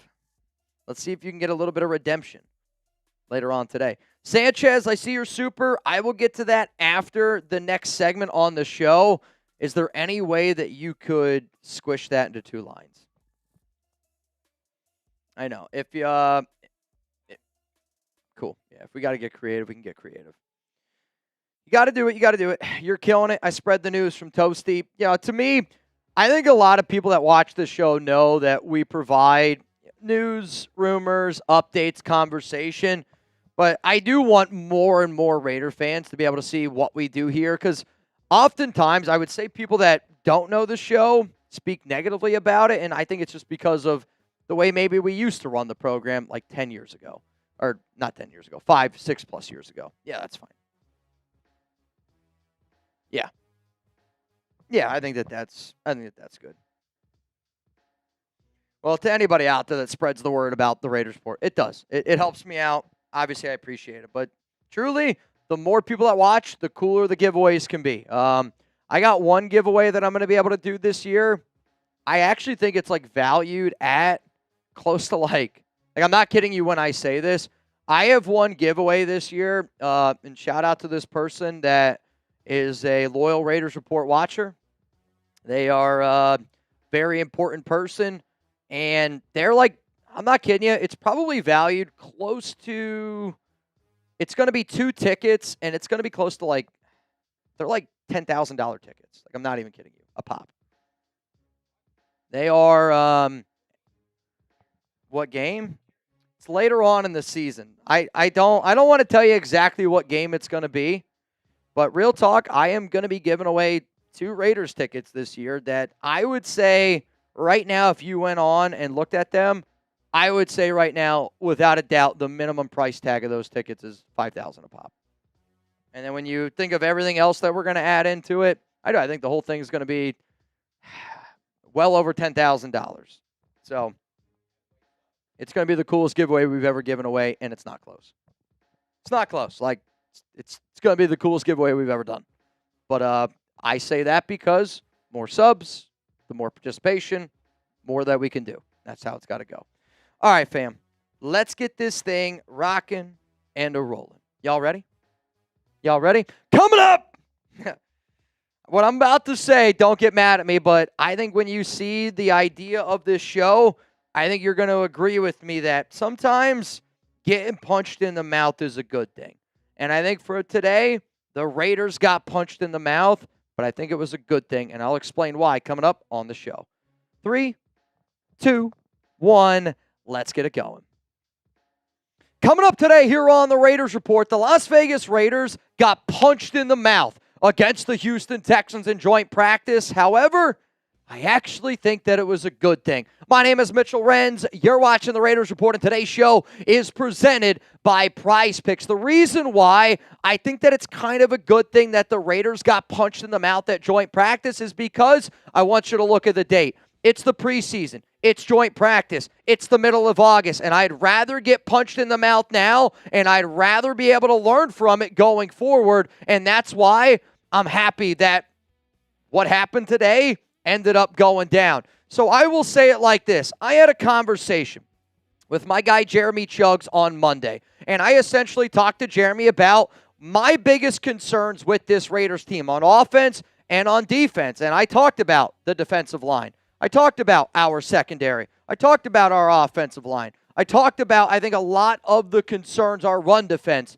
that I was curious how we were going to look up against one of the best teams in the NFL, against one of the best defenses, if not the best defense in the NFL. But many of my Raiders' biggest question marks are a lot of the Houston Texans' strength. So I think it was a good opportunity for Clint Kubiak, John Spytek, Rob Leonard, Andrew Janocko, and this entire Raiders coaching staff to see, you know what? If we're going to get dominated in the trenches, and for an organization that values the trenches, like, this is a wake-up call. So I'm just going to say it like this. Hit that like button if you agree that sometimes it's good to get punched in the mouth. Because sometimes when you get punched in the mouth, it's you see what type of team you have. Fernando Mendoza even spoke about a little bit, after Raiders joint practice against the Texans of like it was a good learning experience. And that's where I'm trying to get to here. Yes, the Raiders got punched in the mouth. But I think it's a good learning moment. It's a good learning moment for the players. It's a good learning moment for this coaching staff. I think it's also just a good learning moment for Raider Nation to get an idea of where this team is at right now. So what we're going to do here is we're going to roll through certain position groups that got punched in the mouth against the joint practice with the Houston Texans. But I'm going to tell you why I think it's a good thing and how we can learn from it. Let's talk about the secondary here. The Raiders secondary in joint practice against the Texans, they got punched in the mouth. And it looked very similar to what you saw against the Arizona Cardinals in that game of we got a lot of young players. And sometimes you're going to put these young players out in these islands, and Clint's been doing it. They did it the same thing against Houston. But you know what? Nico Collins, Jaden Higgins, Jalen Noel, Dalton Schultz, that team for Houston, they moved the football in big chunk plays against our young Raiders secondary. And there was some good glimpses in there. Like, there was some good Jermod McCoy against Nico Collins. There was some good Darian Porter up against Jalen Noel. There was some good Hezekiah Massis breaking up some plays out there, and there were some good plays for the Raiders secondary. However, though, after a rough preseason debut, after a offseason where we had a lot of concerns in this secondary, I'm just simply doing the math. We think about our offseason weakness. Secondary was an offseason weakness. We think about what happened in that first preseason game against the Arizona Cardinals. Was not good. And now today, in joint practice, 3 strikes and you're out. The fact that we did get beat up against running backs, tight ends, and wide receivers, sometimes you need a little bit of a wake-up call. C.J. Stroud did have an interception to Quay Walker at the linebacker position, but for the most part, Stroud and this Texans offense picked apart the Raiders defense. Good teams look themselves in the mirror and figure out ways to get better. Because if I'm this Clint Kubiak team, if I'm that secondary, I'm looking across that team and I go, that's a playoff caliber team. And I want to get punched in the mouth by a playoff caliber team so that way we fire up our guys because you know why? I want to do the punching during the regular season. Good teams learn from joint practices today. Good teams learn from getting punched in the mouth, and now I want to see how we apply that Thursday in that preseason game. And if you don't know, I'm going to have a Raiders and Texans preseason lineup. And hell, if anybody out there is upset that I said that the Raiders got punched in the mouth, you can punch me in the mouth. I'm at Mitchell Renz 365. But I say that only because I am going to tell you the truth. I am going to give you my God-honest opinion. And my God-honest opinion about Prize Picks is I use it every single Raiders game day. Hell, I use it almost every single day because I'm a sports fan. I know that the Raiders don't play every single day, but you know what? On Prize Picks, you can. You can look at a lineup in basketball. You can get a lineup in baseball. Or you can be like me, and I'll do season-long lineups. I'm a football fan. If I'm going to sit down and watch a preseason game, I'm going to get a Prize Picks lineup in. And I won both of my Prize Picks lineups last week in the Raiders' first preseason game up against the Arizona Cardinals. So let's say this is the first time you're watching the show. If you're listening right now, if you go download the Prize Picks app, use code HMA, and if you would have rolled with this lineup $5, you would have won $30. It's in green up there. You also would have won $150 in lineups to be able to play with. But you know what? It's not just about the preseason. They do season-long lineups, and I was actually talking to Nick before the show started, and he was like, I need a week 1 lineup. Well, here's my other promise to you. I'm going to get you a week 1 lineup. I'm going to get you a Raiders-Dolphins week 1 lineup coming up here very shortly on the Raiders Report. But to all the Raider fans out there, if you appreciate me, if you appreciate the show that we do here, sweat through the games with me. I don't care if it's a preseason game. I don't care if it's a regular season game. If it involves the silver and black, if it involves the Raiders, it involves me, and I care about it. And if you feel the exact same way, use code HMA and get $150 in lineups after you play your first $5 lineup over on Prize Picks, where it feels good to be right. Let's go to another position group here that did. It got punched in the mouth against the Houston Texans, and it's the wide receiver room. The other part, and it's not I can almost feel like I hear my wife's voice when I'm doing this show of, not like I told you so, but I love my wife to the end of the moon and back. And she is very good at being like, I told you so. And that's a good thing because I deserve it. And I know I deserve it. But the other reason why I'm doing this show of like, it's good to get punched in the mouth is because I think Raider fans out there are probably sitting here going, well, I told you so on this secondary struggling if Isaiah Paul-Mal is going to play free safety. Well, I told you so that this wide receiver room is not going to be good enough. And guess what? The Raiders wide receiver room struggled against Houston. And the hard part about this conversation is I expected the Raiders wide receivers to struggle against the Houston Texans defense. I expected the Raiders offense to struggle against the Houston Texans defense. But at the same time, I want our coaching staff to look across that field and go, that's the best there is. And it is. The Houston Texans defense is as best as it is. So if our Raiders wide receivers couldn't get open, that should be noteworthy. If it wasn't Brock Bowers going down the field, like the Raiders didn't move the football down the field unless it involved 89, which how many people here are surprised by that statement? Nobody's here surprised by that statement. But the fact that the Raiders are lacking separation, it also impacted the ground game. Ashton Genty didn't get a lot going today. And I think for the Texans, they're going, well, we don't need the blitz. I can bring 4. I'm able to generate pressure. You guys aren't good enough to be able to beat my receivers on the back end. So even when I do bring pressure, we're able to win those one-on-one battles. I am concerned that you're going to see defenses start stacking the box because they are concerned about stopping the run. And they aren't concerned about our wide receivers being able to get open because if you double-team Brock, I don't know how many of our receivers are going to be able to win those one-on-one matchups. But sometimes it's good to get punched in the mouth early on so that way we can make some corrections. Let's go to the next unit here that I would say got punched in the mouth a little bit, and it's that Raiders offensive line. I will say already, though, Rick Dennison has done a masterful job showing improvement in this unit. And yes, JPJ did not practice. It was Caleb Rogers at that starting right guard spot. But our starting offensive line for the Raiders struggled in pass protection. They struggled running the football. And I know that it's been a better unit. Tyler Linderbaum has been better. I was told that Spencer Burford was better today. Caleb Rogers did an okay job. It was a rough afternoon for DJ Glaze. I heard Trey Zune did a good job. But, they did. They got crushed by Will Anderson Jr. And Will Anderson was, wreaking havoc. Danielle Hunter had a sack today. But, if the Raiders can't run the football, it's going to really impact their ability to also get Kirk Cousins out there, to be able to have Fernando Mendoza be the best version of Fernando Mendoza. But, if our quarterbacks are going to be under duress and we can't get that play action going, our Raiders offense is really, really going to struggle. And I've said it 100 times. It's up against Houston. It's against the best defense.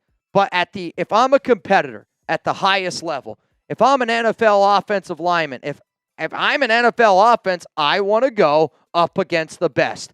And I think the fact that we got to see our offensive line up against the best, it is a phenomenal benchmark. But we did. We got punched in the mouth today. Not that I'm surprised, but it's good to learn when you get punched in the mouth. How do we respond? How do we respond tomorrow? And I'm going to be live for Raiders up against the Houston Texans on Thursday. This game begins at 8 p.m. Eastern time, which means I'm going to be live 1 hour before kickoff. Make sure you're subscribed. Make sure those notifications are turned on. And I want you all to help me win my subscriber battle up against Texans today. Here at Chat Sports, we have a channel for every single NFL team. There's a Raiders channel. There's a Texans channel. And this week, Raiders Report has got 230 subs. Texans today has got 88 subs. I want to show Texans fans, I want to show my old guy, Jeremy Chuggs, that the Raiders Report is the #1 channel. We might not win at joint practice. We might not win on Thursday. We might not win during the regular season. But I want all of Raider Nation to know, if you believe that us fans are the best fans in all the NFL, subscribe to the Raiders Report, pull up on a game day, and I guarantee you, we are the #1 nation here at Chat Sports. Let's go to another unit that did get punched in the mouth in joint practice on Tuesday. That's the Raiders' defensive line. This was the one that I was really curious to see what happens, because the Texans' offensive line, I don't think is that good of a unit.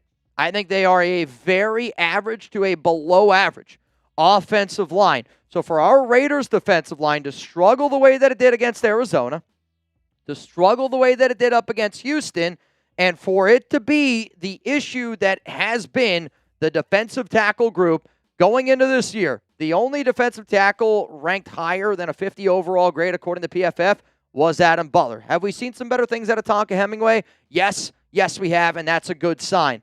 However, though, we knew defensive tackle was an issue, right? When the Raiders drafted Trayden Stukes, it's not that we didn't like Stukes. There was Christian Miller. There was Caden McDonald. Defensive tackle was a major team need. I know there's a lot of buzz around Vita Vea. I know that this team was supposed to be counting on Christian Wilkins a few years ago. But, we can't always just use Max Crosby get-out-of-jail-free card. This defensive line needs to be better. Our run defense needs to be better. We need to be able to generate pressure overall. But if it wasn't Max Crosby, they didn't generate enough pressure today. And yes, there were times where Butler got a sack, but I'm talking consistent pressure. It's got to be somebody else besides 98. And the Texans, they had their best day running the football today, and it was reported by multiple different beat reporters from Houston that today they ran all over the Las Vegas Raiders. And I'm sorry, if the Houston Texans are running all over you, that's a problem to me. And the fact that Stroud was picking us apart, I know Stroud's got a lot of talent, and I know it's a talented wide receiver room. But hearing that C.J. Stroud picked us apart and they ran the football down our throats after seeing the way that Cardinals game went, I know a lot of fans out there, well, I need to see more out of this defensive line. Though, I did hear, since we're talking about getting punched in the mouth today, there was a little bit of a scuffle. Not like anything major, but there was a little bit of a scuffle in that first joint practice today between Max Crosby and Houston Texans center Keelan Rutledge. I don't know what was said. I just saw that there was a little bit of a scuffle. Well, how about this question right here? Let's have a little bit of fun. Let's say there's a UFC fight between Max Crosby and Keelan Rutledge. Rutledge has got the weight. Max has got the length. I want to know down below, who are you taking in that fight? And you might say I'm biased. You might say that going with MC98 is a biased answer. If it's able to be stand-up, I am going to go with Max Crosby. If it's going to go to the ground, though, I believe Keelan Rutledge was a wrestler. And if it goes to the ground, that could be very dirty for Crosby. Very similar to when you hear guys talk about Tyler Linderbaum, JPJ, being former wrestlers. But I also know Dana White said that he believed Max Crosby could be a professional UFC fighter. So you can call me a homer. You can say what you want. I'm going to go with 98, though, getting that dub. Let's just go then to the final thing here about the Raiders getting punched in the mouth. And our inability to run the football consistently, I think it's a good thing to get punched in the mouth. Why? Why do I say that? The Raiders signed Tyler Linderbaum. That was an investment in Clint Kubiak. You make the investment in Linderbaum. You make the investment in Clint Kubiak because you made an investment the year before in Ashton Genty. Now, Mike Washington Jr. did have himself a good run, and he was one of the better. I would say today, Mike Washington Jr. was the better back than Genty, but it has nothing to do with what Mike did. It's just there wasn't a ground game. If Ashton can't get this ground game going because our offensive line is getting beat up by the defensive line, that's going to hurt Mendoza. It's going to hurt Kirk Cousins. It's going to hurt our wide receivers. It will be the downfall to this Raiders offense. If we want to make the playoffs and if we want to be a consistent team, we have to be able to ground and pound. We have to be able to run the football effectively. And if we don't, it's going to be a problem. So, guess what? Us not being able to run the football effectively today is the reason why I think that it was good that we got punched in the mouth, because now it's what do we do to make it change? What do we do to make sure that that doesn't happen again? Because if we clean up the pick sixes by Mendoza and Cousins, and I think that those pick six happen because of the duress of our inability to run the football, because we couldn't run the football in the red zone, period. Couldn't do it. We couldn't run the football today. It's got to be better. That has to be the bread and butter. What are the changes that this team's going to make? Sometimes it's good to get punched in the mouth, which is my overarching reason why I wanted to make this video. Again, I'm not trying to over-panic that the Raiders got beat against the Houston Texans, and I'll keep saying it. I'm glad that they got punched in the mouth August 18th. But if we're going to be a Clint Kubiak team, if we're going to be a team that talks about toughness, if we're going to go back to being the Raiders of the 70s and 80s, of being a team that you knew when you got done playing them, you felt the Las Vegas Raiders. That's the type of team that I wanted. We can make the changes. We can look across the field and go, that's the type of football team that I want to be. And I believe in Clint Kubiak. So even though our secondary, our wide receivers, our offensive line, our defensive line, and our overall ground game did get punched in the mouth against the Texans, I think a good football team looks at that, and a good football team learns from it. And I expect a good football team, because that's what the Raiders are. They're a good football team that I'm hoping could turn into a great team. A good 6, 7, 8-win football team that I think looks across the field and sees a Super Bowl caliber defense. Well, sometimes it's good to get punched in the mouth by somebody you think is the best, because then that makes you want to beat the best. And if the Raiders offense can beat that Houston Texans defense, you're damn right. I think it's good that we got punched in the mouth today. What up, Sanchez? Fantasy football, Trey Tucker or Jalen Nailor? If I had to pick between those two names, originally I would have said Jalen Nailor, but just over the past 2 weeks of me being out in Vegas, I'm now starting to lean more towards Trey Tucker. Nailor has not looked good.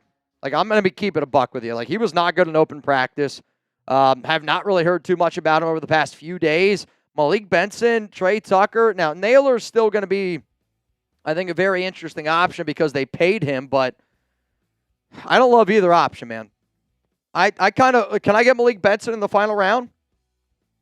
Can I get Malik in the final?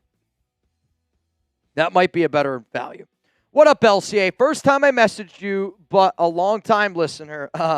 Just curious, who did you meet at Raiders practice?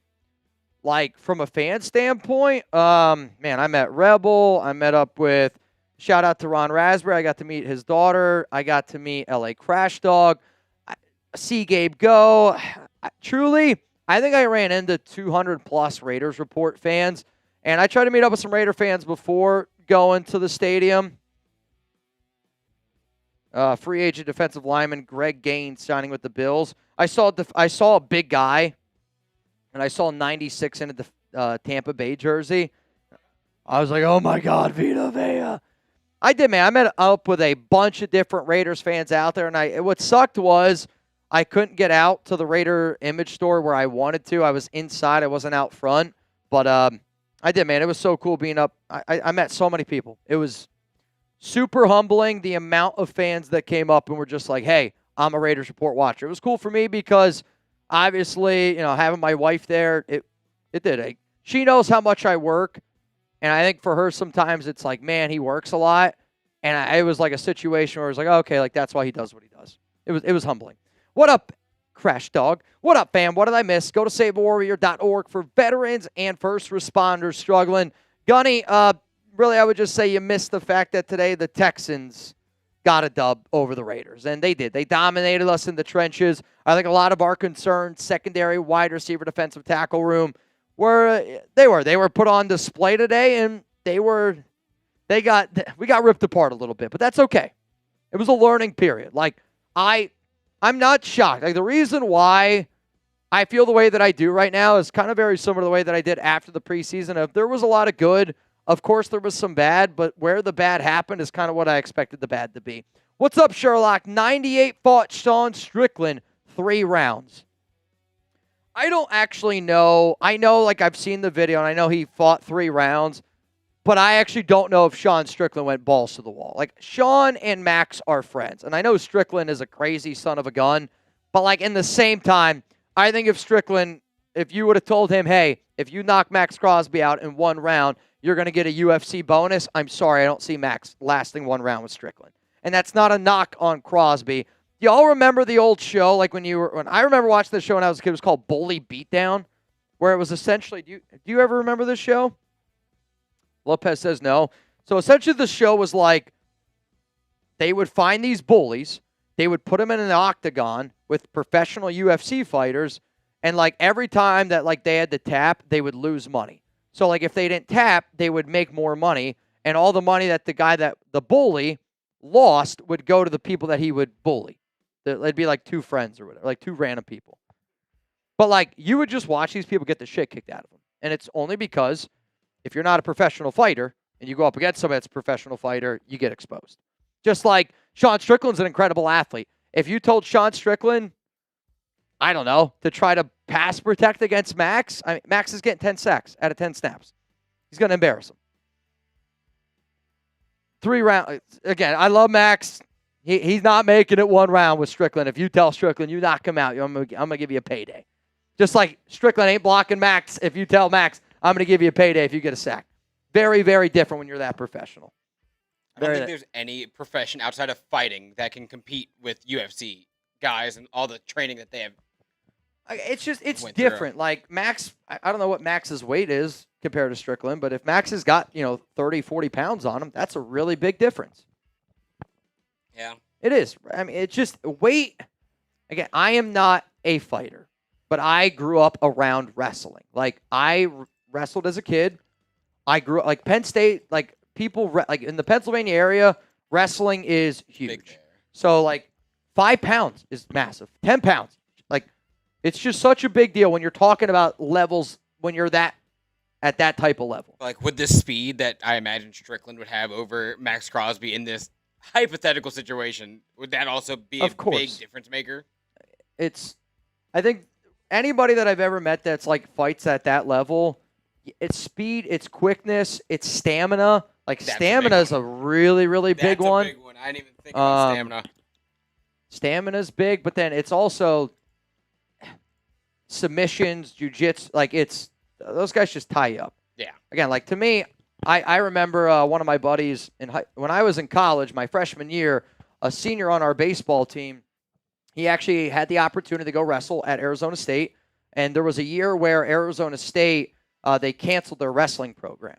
Mm-hmm. So he stopped wrestling at Arizona State. I was in college from 2011 to 2015. It would have been, I would say, right around 2010, 2011. I don't know if there's any Arizona State wrestling fans out there, but it's right around that time. Shout out to my guy. His name is Garrett Meager. And he then left Arizona State, and he came back to New Jersey. And instead of wrestling at Centenary, where I went, he was like, I just want to play baseball. I want to have fun. It's my senior year. F it. I want to play because I don't want to have to be a wrestler at the D3 level. So he played baseball. And I only bring up this story because he was like the smallest guy on our team. And when I tell you he would tie dudes twice the size of him in pretzels, he would. Like, again, D3 is different. Like, there would be fights that would happen from time to time. Like, I'm telling you, he would embarrass people. And he was the smallest guy on our team. He would absolutely embarrass people. And it was funny to watch because you'd go, oh, that guy doesn't know what he's about to get himself into. He was unbelievable. Meager, I don't know if you're watching this. I know you're not. But I hope you're doing well. Good. I do. All right, we got a few people getting in the duck race. I see Jerry Kester. What's up, Jerry? You getting it in. And then also, Steph LUC, you in. $20 Venmo to win. $150 here on the program. LCA. I love this bit that he's going for. I love it today. Mitch, first-time messenger, long-time listener. I was just curious, who has more yards, Bowers in the air or Genty on the ground?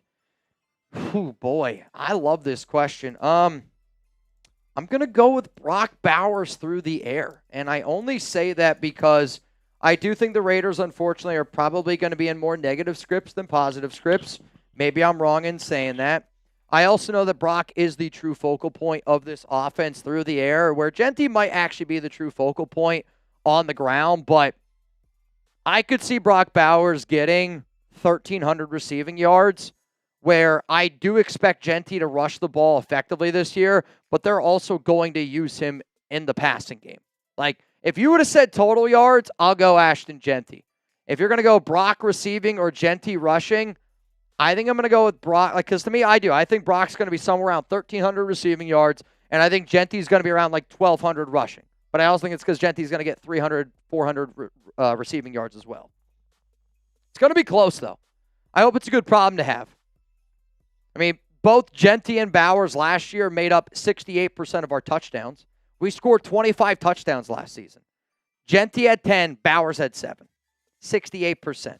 Who's got more yards? I like this question. Give me a 2 for Genty or an 89 for Bowers. You let me know down below. Or if you just want to say it, Genty or Bowers, that's fine too. Let me know. Let me know. I also got to tie my shoe.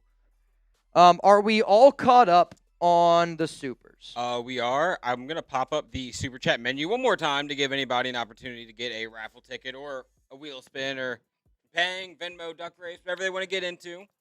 Whatever, let them know. Whatever you're trying to get into today, that's what we're trying to get into today. I'll also say we will end up doing a Super Chat battle. I know Texans is live right now. Yes, I will slack that number to Chuck. I don't know if they're going to try to beat our number. I'll tell you that. They are going to try to beat the number, and that's okay. If you want to know, it is 228 to 0 the last time that I checked. Cool. Yeah, I mean, he was. I guess my only fear is this week has been a chugs. I sit right across from Jeremy, so we've been talking a lot of shit. We've been talking a lot of shit this week. I'm not going to lie to you. Michael Johnson, Duck Race, I got you. You in, my good sir. Rebel, the dad here. Yeah, you got to always have the dad here, Rebel. Can we at least get the 300 likes? Can I get the 300 likes? Yeah, that would 10 likes away. Just hit the like button. What are you doing? We have 384 people watching, so there's 10 of you that haven't hit the like button. Jerry's in. Jeremy's in. All right, we are good to go. Today's deals, one more time. If you want to get in my fantasy football league, $5 super chat, 1 raffle ticket. $2 super chat, 10. Wait, no. $10 super chat, 2 raffle tickets. $20 super chat, we're going to spin the wheel. You can get up to 8. $20 Venmo to get in the duck race. And then if you bang in the month of August, whoever bangs the most, you're going to get in my fantasy football league. Though Jerry Danley right now does have a very, very significant lead. Just so you know. Very significant. Yeah, there's still what? Is August a 30 or a 31 month? Or a 31-day month? I want to say 31. You got 13 days. Not saying the race is dead yet. Because the Raiders' cuts are the 30th. But it's Everybody's. the next day, the I 31st. feel like Brett said the 31st today. I probably cut day is the 30th. I know that, but is there a day after that? August is the 31st? August 31st. Is Monday. that cut day or is that just Monday? August 31st is Monday. Okay, so there is a 31st day in August. So Bingo. 1 extra day.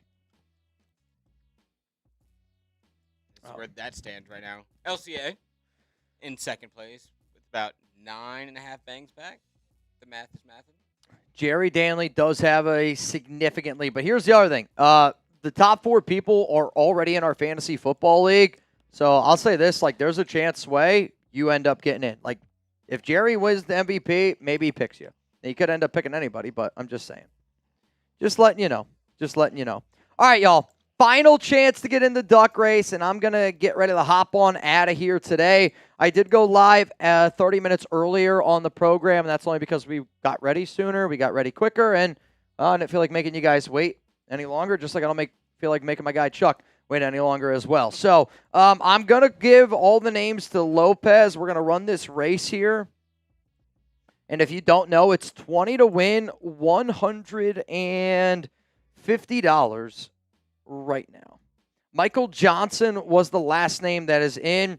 If you don't hear your name, please yell at me. The names that I have in the duck race: Jeremy Valve, Amy, Richard Engel, Rustin Long, Richard Black, Juan Jimenez can't walk, Greg Jansma, Tiki, LCA, Brian Baca, Jerry Kester, Steph, LUC, Michael Johnson are the names that I got in.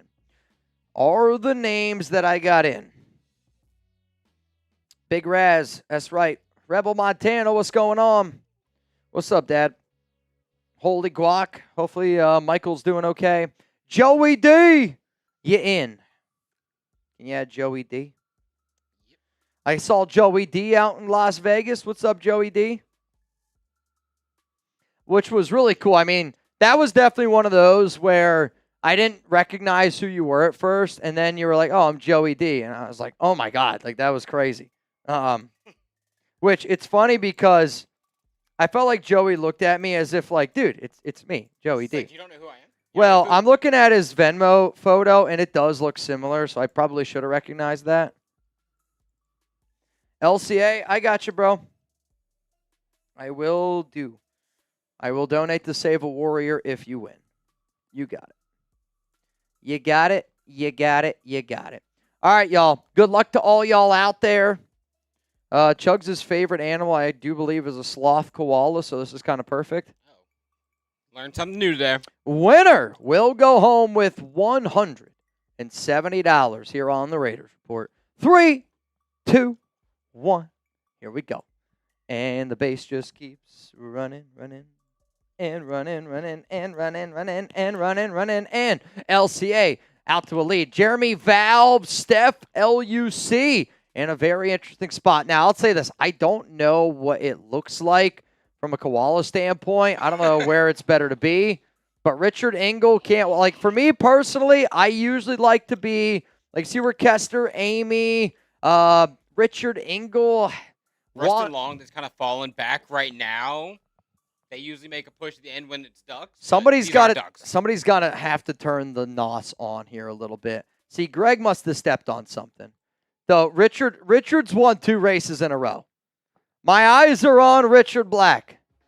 Can Richard Black make it a 3rd win in a row here? We got 8 seconds to go. Amy's got a lead. Is she going to be able to hang on to it? I think it's going to be Jeremy Valve in the bottom. Jeremy Valve with the win, though. Richard Black, is that 2nd? Wow. So close. Richard Black in 2nd place. Who gets the butthole pick? The lucky winner is Joey D. The last entrant. Joey D gets the butthole pick. Joey, some would argue the big winner. You're the big winner on today's show. Congratulations. All right, let me just confirm here. Jeremy Valve, which, by the way, he was actually the first person in the race.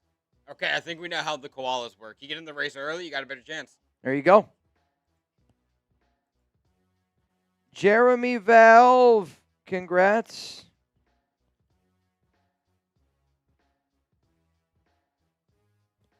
And if you could please confirm that you just received $170 from me, that would be much, much appreciated. Big Raz says, I'm jealous, Joey.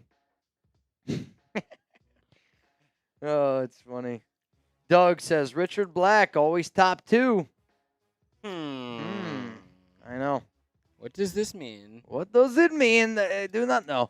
LCA, shout out to you. Shout out to all y'all that showed up and showed out on the show today. And major kudos to today's MVP, my guy, Cass Joey. The next time that you're going to see me live on the Raiders Report is going to be on Thursday. I'll get you guys a video. Actually, I'm going to try something a little bit different today. You guys are going to get a video late from me tonight. You will also get a video, obviously, from me tomorrow. And then I will be live 1 hour before kickoff on Thursday. Raiders up against the Houston Texans. It's going to be fun, man. We had fun last week. We had fun last week, and I know that this week against Chugs is going to be huge. It's going to be toxic. It's going to be very toxic. It's already been toxic, but it'll be fun. I know that I'm going to have a good time, and I think if anybody here can't go to the game in Houston, I promise you're going to have a good time. If you plan on hanging out with me and Lopez on Thursday when the Raiders play the Houston Texans, type me down below so I know I can count on you. From me, my guy Lopez, my entire Chat Sports team, and even though the Raiders did get their butt kicked today against the Houston Texans, it's going to be okay. I think we got a little bit of a wake-up call, but it's okay to have. Raider Rick, you should do an all-time duck race winners list. Who do you think's won the most duck races? I don't know, but luckily now with Taino giving me the duck, I've been writing the winners on, so I will, I guess, technically know who's won the most. You count them up. I don't know who's won the most races. I really don't. I would say the guy that's done the most races is either Anthony Green, Philip Bogert's got to be up there. Philip Bogert's always in. Philip's always in the races. So I'm going to say Philip Bogert. How about that? From me, Philip Bogert, Raider Rick, all of Raider Nation, thank you so much, Cass Joey. I will see you guys on Thursday, an hour before kickoff. The only way you're going to see me before then is if Raiders breaking news happens. And if Raiders breaking news happens before them, you better bring your drinking pants because it's going to be a wild, wild show.